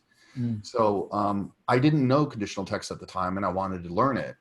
So I got some of my STC, Society for Technical Communication buddies at the time, or I can get some of the Write the Doc buddies together and go, okay, I learned it myself, and then I taught it to someone else. I said, okay, anybody who wants to learn conditional text, let's meet at Starbucks on Saturday, bring your laptop. You could just as easily do it now by a Zoom meeting and screen sharing and teach someone how to do conditional text. And that way I could legally put it on my resume. And I remember going into an interview. Now, your mileage may vary. I am a poster child extrovert with a comedy background, so I can get away with things that other people who might be a little more conservative may not. But when I got on the interview, and it was one of the job requirements, so the manager asked me, can you do conditional text in FrameMaker? I would go, do conditional text? I teach conditional text. And got the contract, and she never asked me if I did it on the job. The only thing is, did I know it? And the answer was yes. And I knew it well enough to teach it to someone. You So broke your rule, be a Jack. little creative. Go ahead, Ellis. You broke your rule, Jack. You should answer those questions as yes or no. Yeah. You said earlier. Yeah, learn Zeppelin, learn Figma. Those are tools that I would suggest people have an explore with. The UX UI tools that are out there, because then you'll be a technical writer who can know an authoring tool and knows a UX design tool, and not many people will have those two things. Yeah. Use some of the job search tools, and Google Jobs is a great one that will aggregate all the different various job boards and see what are people hiring for in your area, and then what kind of communication related jobs are they hiring in your area, and what are they calling them? Because it could be an information architect, could be a tech writer, could be a tech author, and make sure that your resume is a vehicle that shows that you match what the reader is looking for, or for what the reader is looking for, your grammarians. And you have to make sure that your resume shows that you do that. So if they're looking for a stand on your head and write on a typewriter, that's what you do. You really, especially if you're applying for a job through a website that are looking for exact keyword matches. Another thing you could do with the UX writing role, often that includes the whole onboarding experience. So it involves the emails that welcome people, that tell them how to get started, guide them to tutorials, and you can sign up to different things and you can see how good their onboarding content is. And if it's rubbish, you could maybe spend half an hour rewriting it and send it to them and say, do you know you've got this problem or that problem with the way that you're introducing people? You're talking about a widget, but you never actually tell people what a widget is or what it means. You just assume people know what that is. And I've done a rewrite of that you might interest. And by the way, I'm looking for a job. And that can be a way of getting people's attention and seeking out opportunities. I have a classic example of exactly what Ellis said, that I was trying to buy a physical Amazon gift card. And the way that part of their website was structured, it was really hard to find what you're looking for with buried subletter. So I actually took a screenshot and said, you know what, if you did this way and used this way, it would make it easy to read. And then I did, I forgot the word for it, but I looked at how many clicks I had to do to find what I was looking for. Customer journey mapping. Like, what's that? Journey mapping. Journey mapping, yeah. Yeah. So it took me like 16 clicks when it should have taken 3. And any point there, I could have bailed out and gone to a different vendor. But since I happen to know the director of content strategy at Amazon, she speaks at my conference, I emailed her and go, by the way, look at my customer journey map and look at where I looked, what I looked for, and how long it took me to find what I was looking for. And I'm happy to announce they took my feedback and they updated their website. Nice. I could have easily found her on LinkedIn and sent her an in-mail message going, hi, this is what I found on your website. And it worked. Now, there are times it doesn't work. Wells Fargo on their website, there are, there's one of the drop-down menus says show more options or show less. Well, technically it should say show fewer. Sure. So I've emailed them and they haven't fixed it yet, but they could. But that's an excellent way. If you can help a company, you know, hey, I'm an editor. This is what I found. Would you like some help editing these pages? Well, you can also put together that as a blog. You can build a set of customer journey. I mean, there are blogs that do this, where you can document the customer journey as a beginner, and you can critique it and put that up as a website. And then suddenly that becomes a resource, and you're seen as an expert in customer journey mapping and how to fix those things. And there's two different schools of thought. My colleague Ginny, in terms of training, is of the school that she needs to be prepared for every question that somebody might throw at her in a class. And so she wants to know everything before she will stand in front of a group of people and teach them. The other school of thought is that as long as you're one page ahead in the book of the people that are actually listening to you, you're fine. And if they do ask a question you can't answer, you say, look, well, let me get back to you. And so it is possible to share what you're learning as you go along, and do it that way than try and wait until you know everything and then share your knowledge. So you can share your journey of learning, and that can help other people, and people will still see you as knowledgeable. Yeah, I really like that emphasis on the having a growth mindset and being a lifelong learner. I think that's some great sentiment, you know, and I think that's something about tech writers. I think, you know, maybe that's something that appealed to me about the job. Maybe that's why I've been doing it for so long. It's kind of exciting to get a whole bunch of sort of weird information and parse through it and make sense of it and figure out, to call back to, I think we were talking about progressive information disclosure earlier, but I love that. That's you know, we've also been talking about how do we demonstrate our value as tech writers and organizations. And that's one of the things, you know, chunking and progressive information disclosure, I think, is where we can really shine. And also I like I love that emphasis on the positive, Jack, about what are the opportunities to come out of this stronger. There's probably an opportunity here to, as you say, learn new skills and come out of this better equipped for points. Can I add to what you just said? Mm-hmm. Twice now we've talked about measuring your value, which is, some say, hard to do as a tech writer. I am a firm believer that if you're writing anything, whether it's online help or a physical user manual or PDF, that is part of the product. Products don't exist by themselves without documentation. So when measuring your value, the first thing I tell people is find out how much of whatever you're working on has been sold. Like for if it's Constant Contact, well, how many subscribers do they have at how many dollars per person? If it's a tractor, how many tractors did we sell last year? And that way you can say, hi, I was part of the product development team that generated over $1.2 million for my company last year. My team was part of the team that sold over $60,000 in services last month, right? Because you are part of a team that did that. So you can't tell, well, which engineer wrote what line of code, just like they can't say, what page of the manual did you write on? You're part of a content development team, which is part of a user product development team that companies make money or save money, depending on how you're doing it. So we mentioned earlier in the call that a lot of companies view tech writers as a cost center, not a profit center, right? And they're the first people that get laid off. So it's your job. And if you Google search my name on, I just did a presentation on advancing your career through personal branding. I'll put a link to it in the chat window. That it's your job to make sure your employer or your organization knows how much revenue you help generate for the company. And that's, tech writers as a whole tend to not toot their own horn very well. You have to. It's a public relations problem, not a can we afford you problem.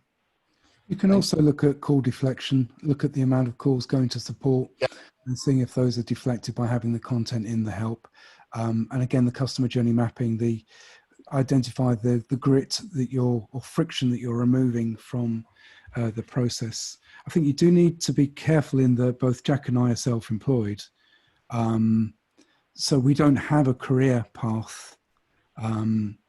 We have to do our own self-development. So we are in a slightly different position from those people that are working for companies. In that, you know, in some ways, having your own company is like leaving home. There's lots of freedoms, but lots of responsibilities. There's no one to clear up the mess after you. There's no mum and dad, as it were, around. Whereas if you're working as an employee in a company, there is a support network that's there. So the way that we act and the way that we do things is slightly different because we're both self-employed. It was funny, when I started my own company X number of years ago, my mom, who grew up in very traditional, you know, you got a job, you worked at that same job for 40 years and then you retire. She's going, oh my God, get a job, get benefits. And then when the recession of the mid 1990s hit and everyone was being laid off left to right, she was going, thank God you own your own company. Like, who are you and what did you do with my mother? But yeah, so you got to survive the storms. Yeah, well, there's probably some kind of correlation between the qualities that it takes to be a good entrepreneur and self-starter, and the qualities that are being asked of us now, asked of all of us now in this moment.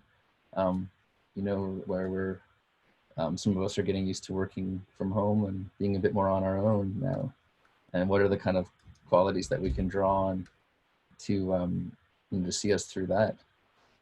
So maybe that's a question too, is what are, you know, as people that are entrepreneurs and running your own businesses, and you don't necessarily have that company support network, for those of us that are feeling maybe more on our own now and feeling like we have to rely more on ourselves, what do you think are some good qualities that we should be trying to develop within ourselves for that?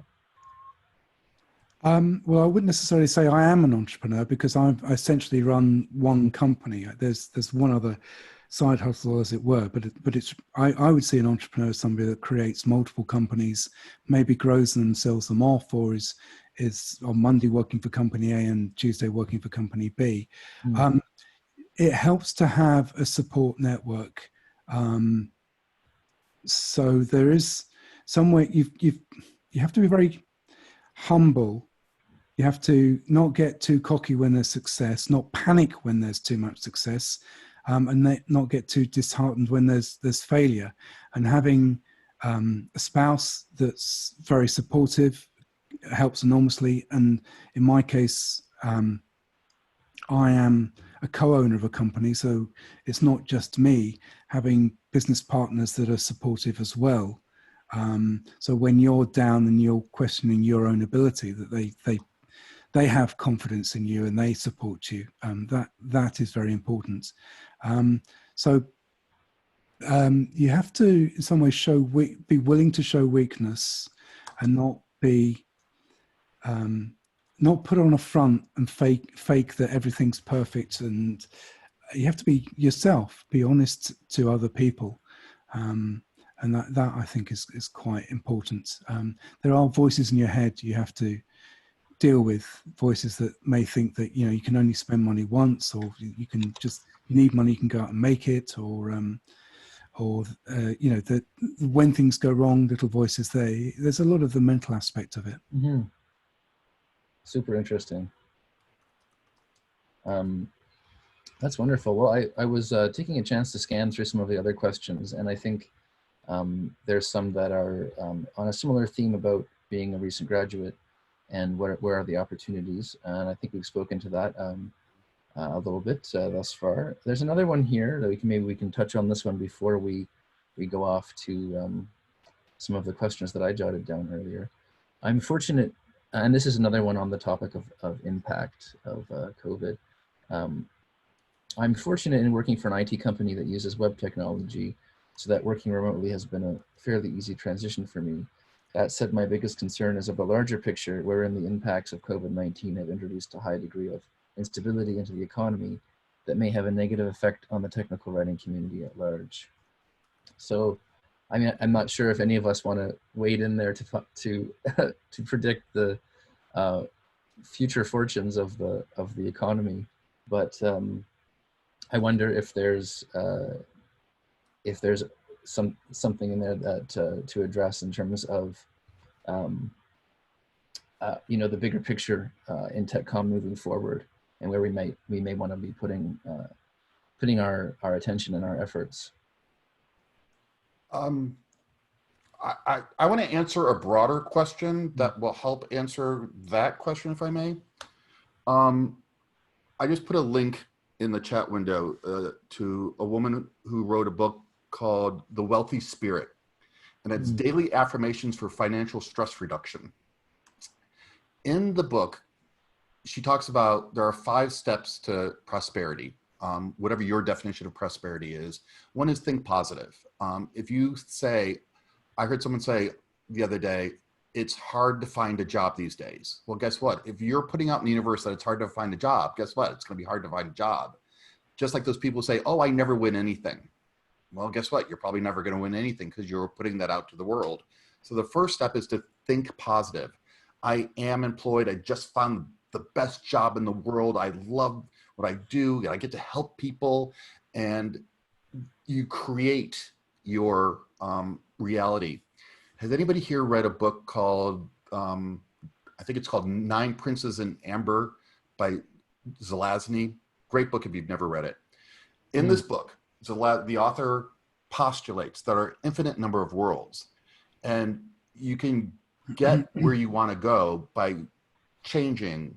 For example, if you want to go to the beach and you're in the mountains, you start walking and it goes, okay, around the corner is going to be a rock, and around the corner is a rock. It says, okay, and over this next hill, it's going to start getting cold, and then it starts getting cold, and eventually you end up at the ocean.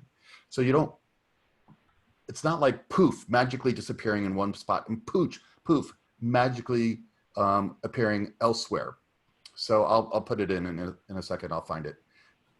And your career is like that. If there's something you don't like, you take it out. If there's something you want, you add it in, and slowly you get where you want to go. The second thing she talks about is send out ships. Has anybody heard the expression, when my ship comes in? Anybody know where that expression comes from? Back when after they discovered the New Worlds, the merchants in London would mortgage everything they own and to buy a ship and outfit it with a crew and send it off to the New World. So when that ship came back, if it came back, with rum and spices, they would be rich beyond imagination. So but there was no ship-to-shore radio back then. They were literally waiting for their ship to come in.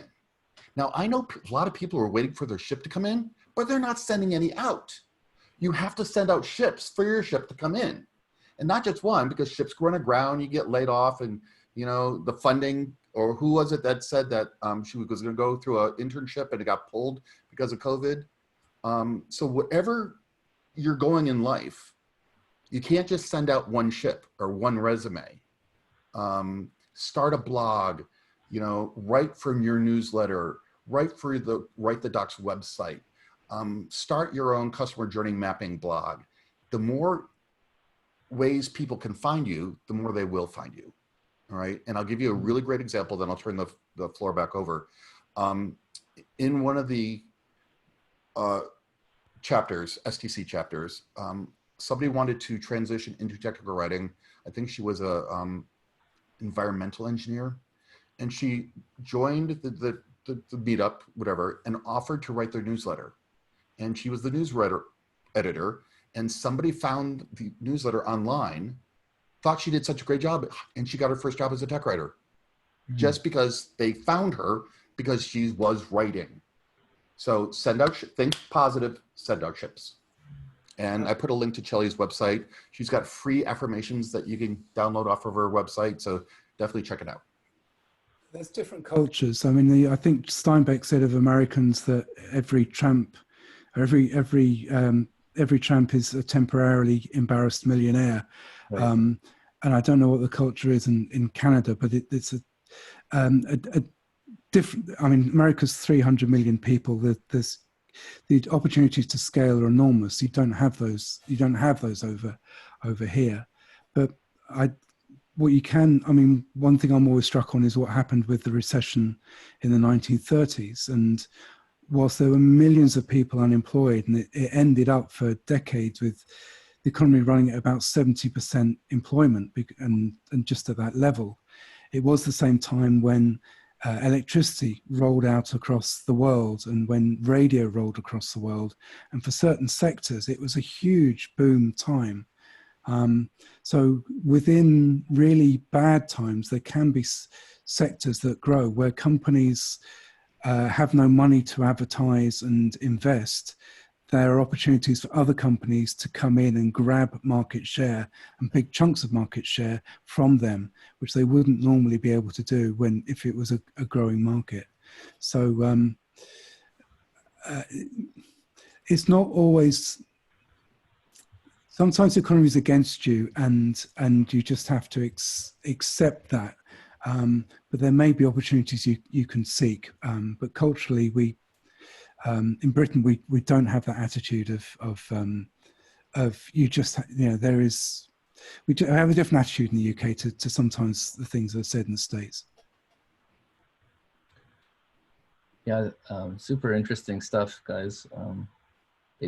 It also kind of called back to some of our early discussion around, you know, the idea of being a lifetime learner and that sort of things. And also, what are the opportunities? Can we look at this in terms of, you know, how can we come out of this stronger? And when you were talking about sending out chips, I was thinking about, I heard somewhere, I don't remember exactly where it was, but this idea of like trying to be broad, but then also having sort of a deep vertical that you kind of specialize in and maybe have more than one.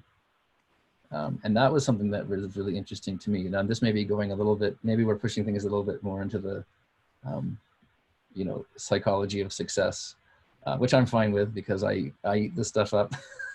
But I recently, some of you might know, notice on my LinkedIn that it says something like API technical writer, music industry person or something like that. It's something that I've kind of struggled with throughout my whole career of these two different sides of my personality. And for ages, I kind of kept the music thing as a sideline and presented myself as the technical communicator and didn't bring those two worlds together. And then I more recently decided to kind of bring them together. I discovered this book. I think it's something like the Slash Career. I'm not sure if that's the title exactly. Maybe I'll share it out. But it was just this idea that, you know, there's all kinds of people that have these Slash careers that they do a bit of this and they do a bit of that. And it was, for whatever reason, I feel like I needed to hear permission or something.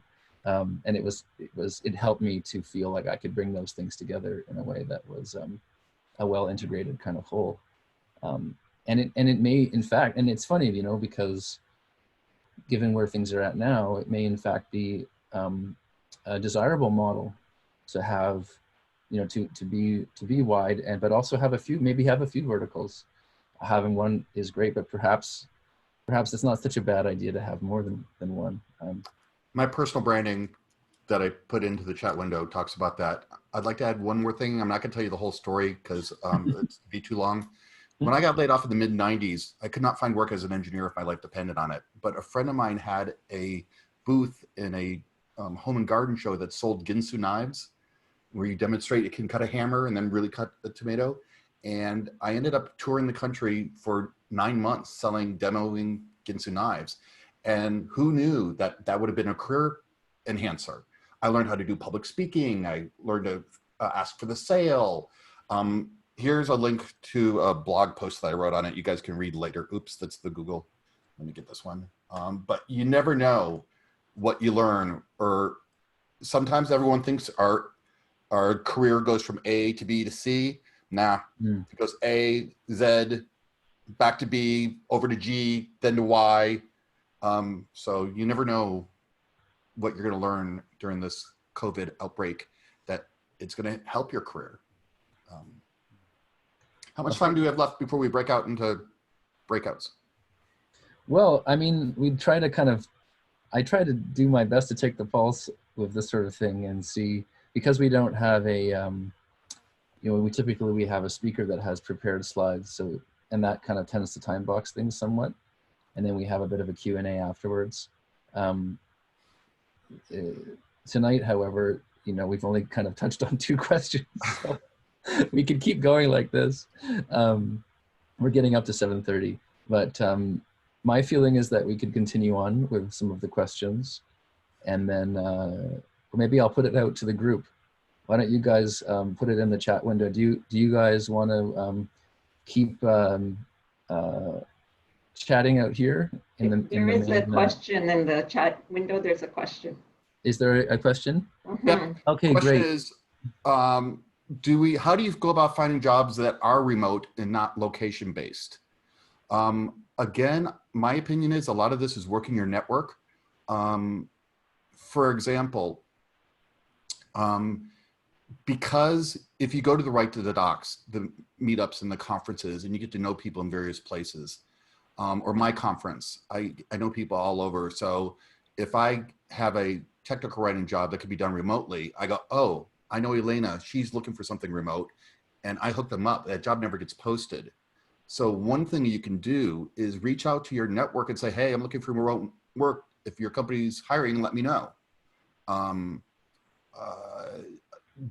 Another thing you do is on all the various LinkedIn groups on content strategy or UX writing or TechCom, there's technical writers in India, there's all sorts of groups. Be visible, contribute to these groups.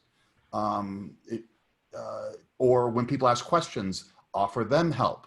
The more visible you are, the better your chances that someone's going to find you. And that's my biggest piece of advice, especially now when we're all locked in, or if we're on lockdown, the only place you can be visible is online. So you want to be as visible in a good way as opposed to, a viral of you drinking a gallon of schnapps is not the good way. But yeah. That was very specific. I don't know. It's the first thing that came to mind. This is Jill's question we're talking about. The one that Jill posted. It's like, how do you find remote work? And for example, Tom Johnson has a blog on called Writing That Works, I think. I'd rather be writing. What's that? Tom Johnson's I'd rather be writing. I'd rather be writing. Now he tends to write API documentation, application programmer interface. But people are constantly coming to him, asking him, does he know anybody who can do this? So he's constantly referring people all over the place. So reach out to people like Tom and say, hey, do you have anything you need help with? There are a lot of podcasts, including Ellis's. If you're a leader or have something to think, go, hey, Ellis, what about doing a podcast on this? Or can I interview you? Here's another example. There are plenty of companies out there who are hiring remote. Just again, Google or Indeed or any of the big job boards. Yeah, so I mean, technically, we've seen with the lockdown, there's absolutely no reason to stop somebody working from home. It's a cultural thing that's meaning that some people want staff in an office, and that's partly. So we've got a vacancy at the moment where they'll probably work from home for the whole duration of the contract, but they will only consider people that are within commute of either the company's Manchester office or their London office. And partly it's because they want to be able to arrange a meeting if there's an issue and thrash it out face to face, or have that potential to do so. But it is a cultural thing. It's the worry of managers that somebody might be doing 2 jobs at once and billing a company A for work they're doing for company B, or they're slacking and not doing the hours that are there, or they have to work by micromanaging people and see every minute what they're doing. But technically there's no reason why. That's blown out the window now. We can all work from home. So it should lead to more opportunities. However, it will probably be that you can work from home, but you need to be able to get to an office for a meeting if required. So it will probably mean that you can work from home for any company within maybe 50 to 100 miles of where you actually live. There are, however, also companies that are 100% remote. There are no offices. Yeah. And I'm going to drop in the chat bot a couple of lists of the top 100 remote companies or companies that have significant remote workforce. I would say what else says that the majority of them do require you to be close, but I also think that's going to change. Many of those managers that want to see the employee because they don't trust them did not grow up with technology themselves. As the newer generations of technology kids start moving up into management and other less technophobes even retire, I think we're going to see more and more remote work, especially because COVID proved that we can work remotely when we need to. I think Sarah Feldman's had a list of companies hiring at the moment, or knew of a list of companies hiring, and those that are remote. So it'd be worth contacting her on LinkedIn. I can't remember where that list is, but yeah. I could source that from LinkedIn and share it on our meetup group as well.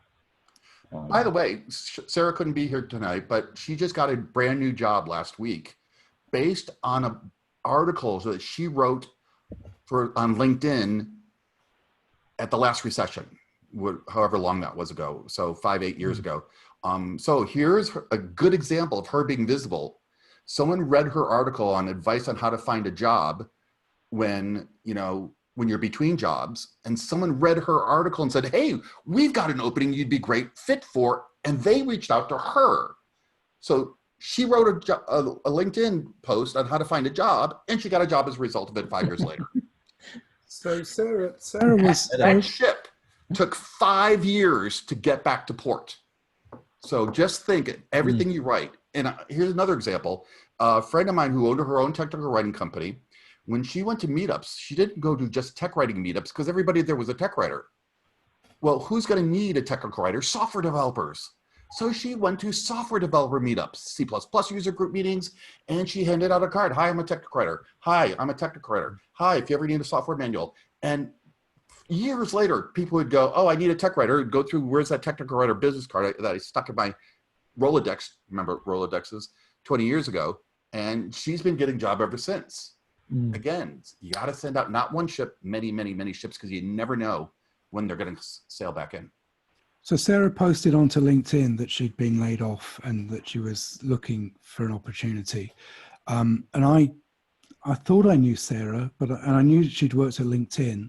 So I contacted her and said, well, come on to our podcast and talk about, do you want to talk about something about on our podcast, which she did, which she then turned into an article, which she posted onto LinkedIn, which I still getting hits every day on feedback. And I think it's had 500 or 600 likes now, that article that she did. And then she did a thank you message about that. And that's had another 500 messages as well.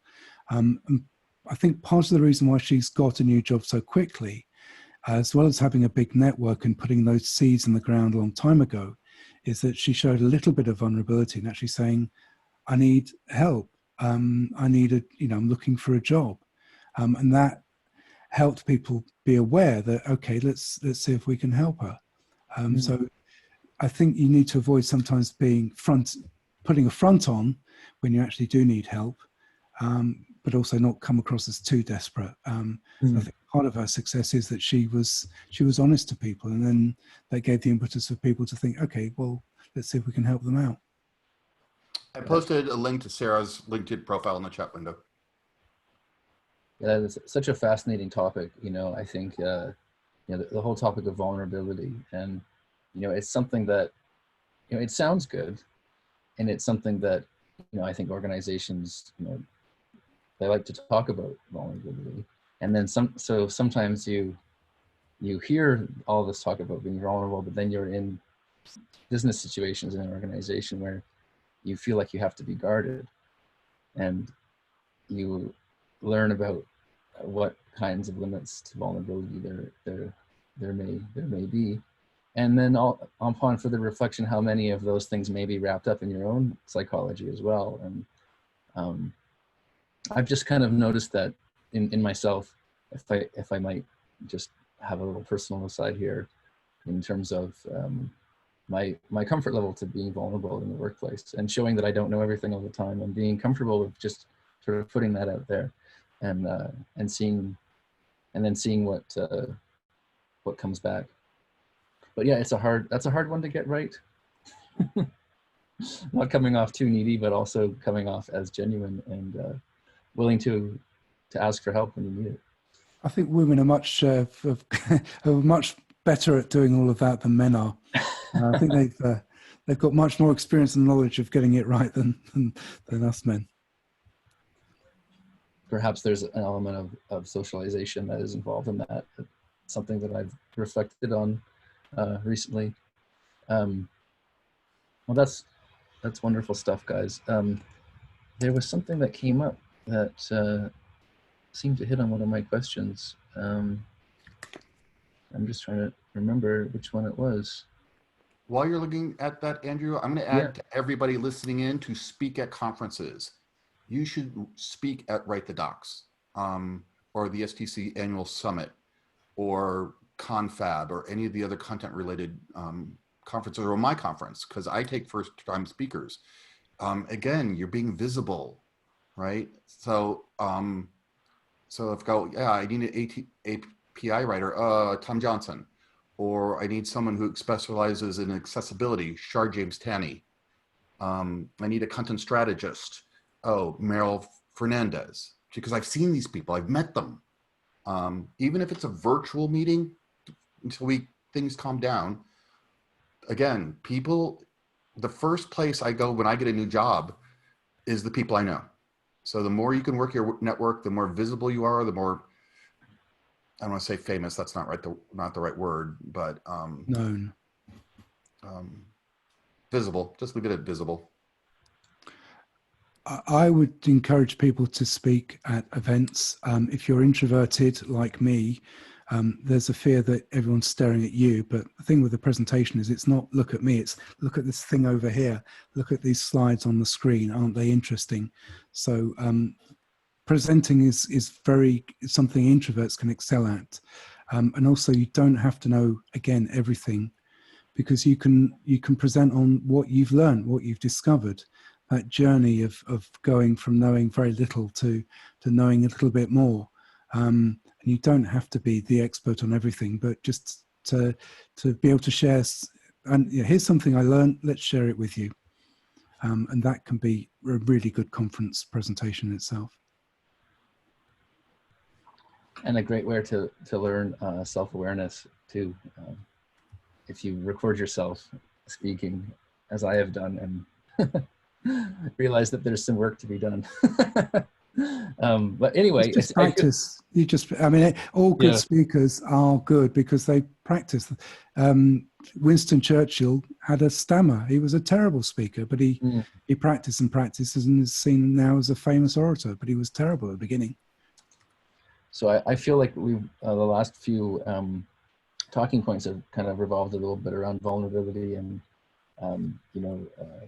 some areas that are maybe a little bit uncomfortable. And I think maybe that's something that the larger community can relate to in terms of maybe feeling a little bit stressed out right now and having to come to grips with new ways of being productive, maybe seeing their productivity falter. And I noticed, Jack, that you had posted about recently, or maybe participated in an event, which was around stress and productivity. And I was wondering if maybe that's something that you wanted to speak to. Sure. Okay, so another person everyone needs to know is Andrea Ames. She is doing a helping everybody coaching through hard times, video interview podcast. I'm just going to put her name, and then when I can look at my Google, I'll find her on Facebook. Amazing that you have all these resources in your head, Yeah. so many of them. Great, thank you. Yeah.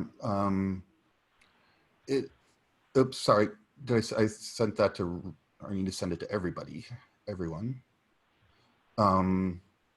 Yeah, one of the things that we can do is not fall on your network, lean on your network when you need help. We mentioned earlier at this, as the top of before everyone got here, that an introvert is someone who recharges their batteries being alone, and an extrovert recharges their batteries being around people. And I know some introverts that are happy as clams to be working from home, and us extroverts who recharge our batteries being around people are going insane, which is one of the things I love doing these presentations, because I get to see people. Yay. Social interaction. So yeah, you talk to people, you share. I'm going to give you some links to the people who talk more about that I do. Oh, one word of advice from me is to take a class once we get out of lockdown from Toastmasters International. They'll have a wherever you are, there should be a chapter. It's a very safe, supportive place to learn public speaking. You can actually do it online. Are you doing it online now? Yeah, my Toastmasters group is using Zoom. Would you please post a link to your group? Another thing to do is take an improv comedy class. It is so amazing. You stop thinking about what's in your head and you just concentrate on your partner, and you learn to take whatever they give you and give back. It's almost like playing tennis in a really fun sort of way. And that way, once you're in a job interview, if they ask you a question you didn't expect, instead of going, you've got the skills to parlay any question with either, I'll get back to you on that, or let me think about that for a second, or however you want to respond. But there's a certain calmness knowing that you have the skills to handle any question and not to be thrown off by that. So Toastmasters and an improv comedy class, preferably 2 or 3. One other is storytelling. There are clubs around and people doing stuff on Zoom now where they'll tell traditional stories. There's the Sofa Story Club that's doing stuff. And being able to just tell orally a short story gives you the presentation skills, and watching and seeing how other people do it, the structures that they use. It's not reading a script and it's not acting, it's engaging with the audience. And those skills can also help you when you're presenting. It's interesting to, sorry, Jack, did you want to jump in there? What's that? Oh, sorry, I thought you were jumping No, in. I said agreed. Absolutely agreeing with Ellis. It was interesting to hear talk of Toastmasters again. That was the feedback that I got after my first Write the Docs Ottawa talk. Was someone said, "Oh, have you heard of Toastmasters? You might benefit from." And then somebody else recommended like a speech coach, and that was an amazing experience because and you can find this online. It's on our YouTube channel. One of the first Write the Docs videos was I gave this sort of long rambling talk about API documentation at Shopify, and I was talking down here in low gravelly and no range. And that was one of the things that the speech coach taught me was about, start up here and then take your audience on a little journey to make your final point. Those kinds of things. But yeah, so super interesting to watch myself on video and to see, how different I was than how the idea that I had in my head was not what was being presented. There was a disconnect there. But by seeing that, I was able to kind of bring those two things further, closer together. Oh, so much good stuff coming up in the chat here tonight. Thanks for posting that, Jane. So maybe we'll find a good question to end off the AMA part of the night, and then after that we can decide if we all want to just hang out here in the main area, or if we want to do a little bit of breaking out again. And I will probably need to get going around 8 p.m. because there's a Harry Potter story waiting for me to read upstairs. And my customer is, very finicky about timelines. So 8 p.m. is story time around here. But I can always leave the meeting. I can leave, and I think I could maybe assign the host over to someone else. So we could always leave it running if people wanted to just hang out and chat longer than 8 p.m. So there was something that came up in your podcast, Ellis, that I listened to earlier, which was something about, it feels like maybe the world has jumped ahead 10 years in 10 weeks. And I found that to be quite an arresting statement, and something that seems to ring true with my experience working at Shopify. And I wondered if maybe you wanted to dig a little bit deeper into what that means to you, and maybe each of you would be interested in doing that. Okay, the phrase, I don't know where the phrase originally came from. It was on a podcast called Making of a Story Brand by Donald Miller, which is a marketing, copywriting related podcast, if I remember correctly. But I think he said that he'd heard it from somebody else as well. Let me just check on the title of that podcast for you. While he's looking for that, there are so many links in the chat window. If you look at the bottom right-hand corner of the chat window, you've got that ... menu. You click it and save the chat. That way you can go back and get all these links later. It was Building a Story Brand by with Donald Miller. And we've sort of covered a fair bit of it, that well, maybe before everyone joined, maybe that was the case, that there are a challenge for companies because of supply chains have been broken that's causing them to adapt. So I don't know if you had it in Canada, but we ran out of toilet rolls in the UK. I think it also happened in Australia and the States, because people were panic buying them, and people weren't going to offices. So all the toilet rolls made for offices weren't needed. So it took them a while to change the lines so that they would be domestic ones. So the supply chains have been broken, and people have had to fix those or find new suppliers. People, unfortunately, are not available to work because they have the virus, unfortunately. They have childcare issues, they have mental challenges to deal with. And all of those mean that the way in which a company normally operates are broken. So company and shops aren't able to open, so cash becomes very short. And so you have companies where they might run out of money within weeks rather than months. And we've had big companies needing to get bailouts from governments and the like. So this has meant that companies have had to make change very, very quickly. Things that they would take years to do and to plan, they've had no choice. They've just had to implement them.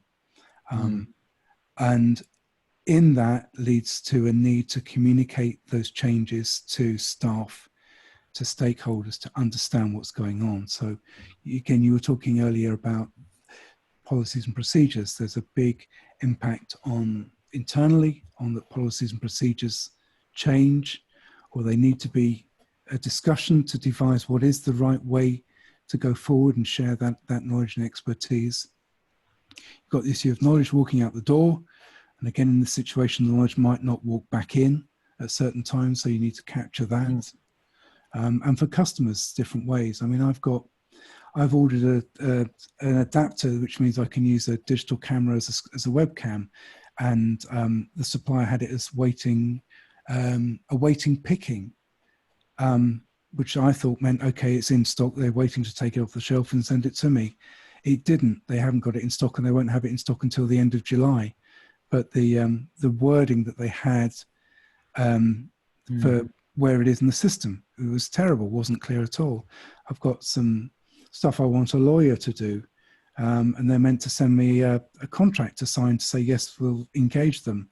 And we've not had that for 3 weeks, just the basics of sending a document saying, here's where to send the initial money. and basic operational stuff is broken at this time. So companies are having to change, and and many are struggling to implement and adapt to the change situation. So, and using things like Zoom. Companies weren't using Zoom maybe 2 months ago, and now it's becoming part of the way in which people work. So big changes in a very short space of time. All that need to be communicated through policies and procedures or with information to customers. And thank you, Ellis. I was wondering, Jack, if that was something you also maybe wanted to comment on, this idea of 10 years of time happening in a span of 10 weeks. Yes. God forbid I not have an opinion. Keep in mind that by definition, we document things that don't exist yet. And look at how many paradigm shifts we've gone through over the decades, where we went from writing in yellow tabs, for those of us who are old enough to remember yellow tabs, and then we went to typists, then Wang, and then, oh my God, how long came this thing called a personal computer, and then page layout tools, and then online help, and then web-based help, and now educational videos. We've always been learning new technologies. We've always had to stay one step ahead of the game. So we're just doing it a little faster. I think in the last 10 years, oh my God, DITA's been around. For those, it's like structured authoring language, has been around for what, 15, 18 years now? We haven't had a really huge paradigm shift in publishing technology in almost a decade. Well, surprise! This is what makes life interesting. What is that Chinese curse? May you live in interesting times. Oh, this is a great place to end with a quote.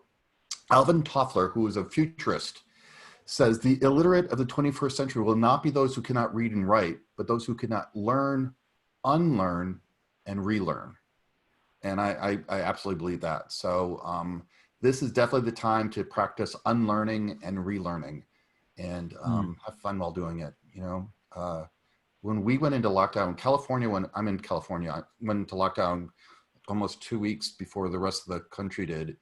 And at first I looked at it as just this horrendous, burdensome thing. And then somewhere along the way, I had an attitude change. I said, well, I can either be miserable with the situation, or I can go on and be happy despite the situation. I choose to look at this as an opportunity. It's like anybody who watched Westworld, the final episode where the character goes, there's ugliness and beauty in the world. I choose to see the beauty. So keep in mind that you have power of choice. And you may not have power of choice about the situation, but you have power of choice of how you react to the situation. So choose beliefs that make you happy. That's a Shelley quote, by the way. Who's the quote attributed to? Shelley Campbell. I'll put it in the chat room again. Shelley. I thought you were going to say Percy Bysshe Shelley, different Shelley. Shelley, Chelli. She's the one that did the Send Out Chips. Oh, right. I love that one. Her book is a page a day, 365 daily positive affirmations. And one of the pages she talks about is everyone's got beliefs. You can choose beliefs that make you unhappy, or you can choose beliefs that make you happy. Her example real quick was she believed in heaven, and an atheist friend believed there was no afterlife. And she's going, well, she goes, you don't know that's not true. She goes, you don't know that's not true. I go, that's right. And one of two things are going to happen. When I die, if there's nothing there, then I won't be missing anything because I'll be dead. But if there is an afterlife, I'll be happy because there's an afterlife. The thing is, I'm happy and you're not. So anyways, the power of choice is an amazing thing.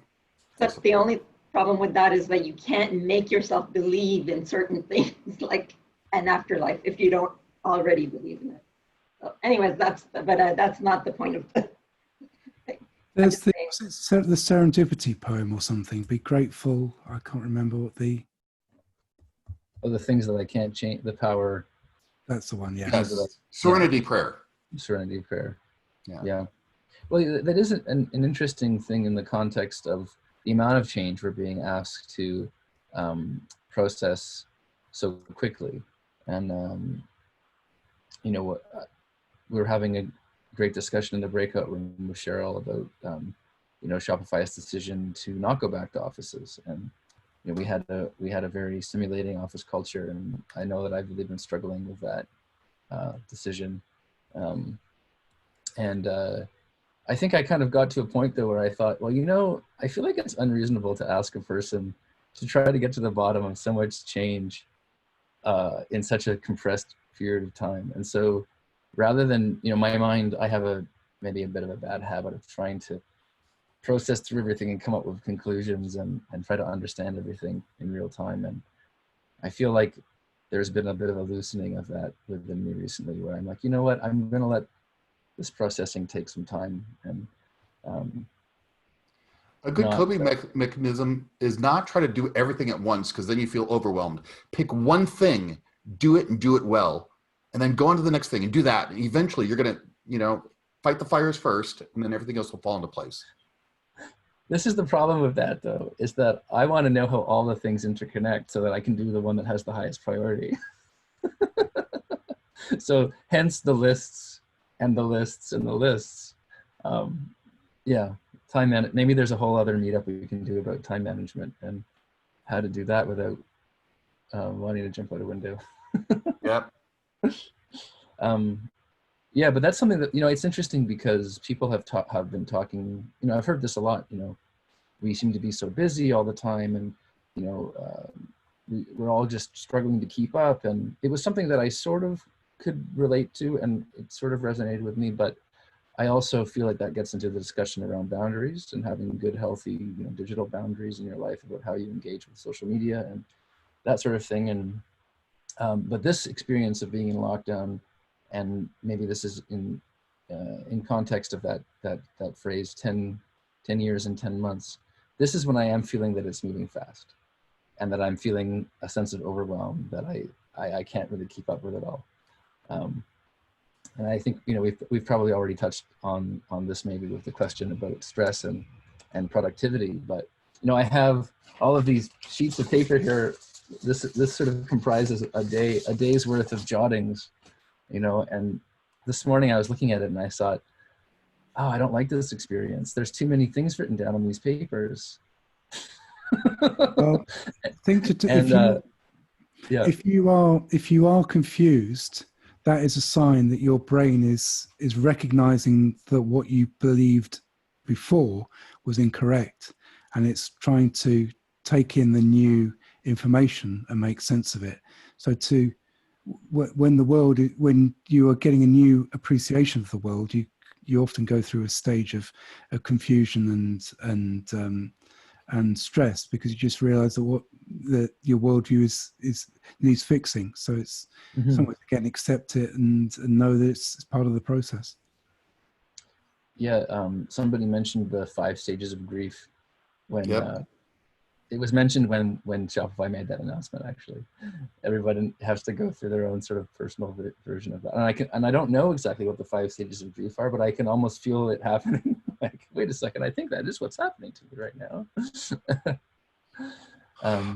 By the way, Andrew, another Zoom thing, we've discovered that whoever enters the meeting, they can't see what was ever in the chat log before they entered. So at the very end of the meeting, which is coming up soon, why don't you save the chat and then maybe upload that as to the meeting page, so anybody who came in late could get a full viewing of the chat window? Yeah, absolutely. So this is also being recorded. And to the cloud. Oh, shoot. Did I didn't think it was anything bad. Oh, well, you know, one thing that I have done in the past is that I've edited out things for speakers that they didn't want available publicly. So if anything comes to mind, I can go in and just clip out stuff. No, that's fine. I just making sure I didn't say anything that needed to be bleeped. Oh, I don't think so. No, okay, good. Didn't hear too much profanity. Well, what else was I going to say? I think that's pretty much it. It's been a really great time. I hope you guys have all enjoyed this. It seems like, based on the activity in the channel, that this has been a stimulating discussion, and I've certainly enjoyed participating in it.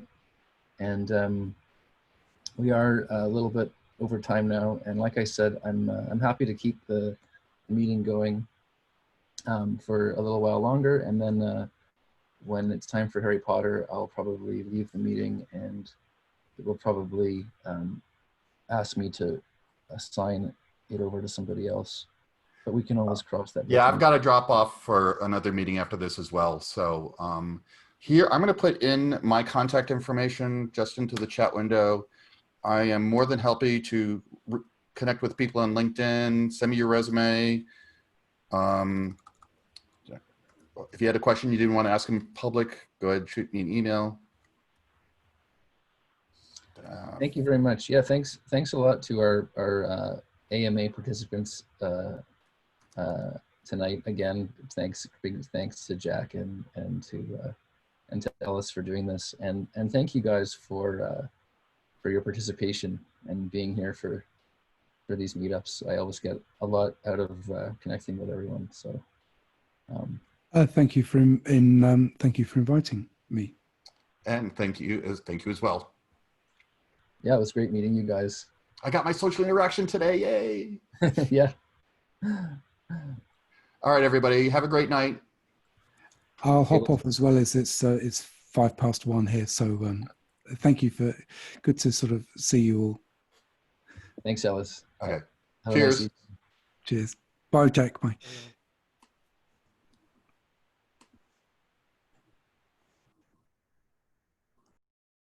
How are you, Jane? Oh, fine, thank you. How are you? Pretty good. I'm trying to remember if we've ever met on one of these calls. I know I've seen you on some of these calls in the past. I feel like maybe you connected into one at a soccer game. Yes, that was me. Yeah, that was. I think it might have been last summer. Yeah. Yeah, I connected. This is my third time online, but I also came in to Shopify. I think once or twice, maybe once. Oh yeah, super. Well, good to see you again. How are you, Ritu? I wonder if you're muted now. I always do this. I don't think I've ever failed. Yeah, no, nothing happening. Just dealing with the whole self-isolating or social distancing thing. Yeah. And are you also based in the Ottawa area? Yes, I am. I've also been a couple of times to Shopify, and I actually worked with Jane way back in the. Yeah, we were both in the 90s. Yeah. Oh yeah. We were in the same group even. So. Oh, that's good. Well, I'm glad you guys have gotten to reconnect. Yeah, we were chatting back and forth on the Zoom chat. The back channels. Yeah, exactly. Back channel discussion. Yeah. Well, I don't want to keep you. I know your son's waiting for. It was really good. I think it's easier to interact here than like in a huge room. Interesting. I find it easier. Yeah, that's cool. That's cool feedback. All right, guys. Well, great seeing you. Hopefully, we'll see you. We'll see you next time. Yep. Yeah. Thanks. Bye-bye. Bye.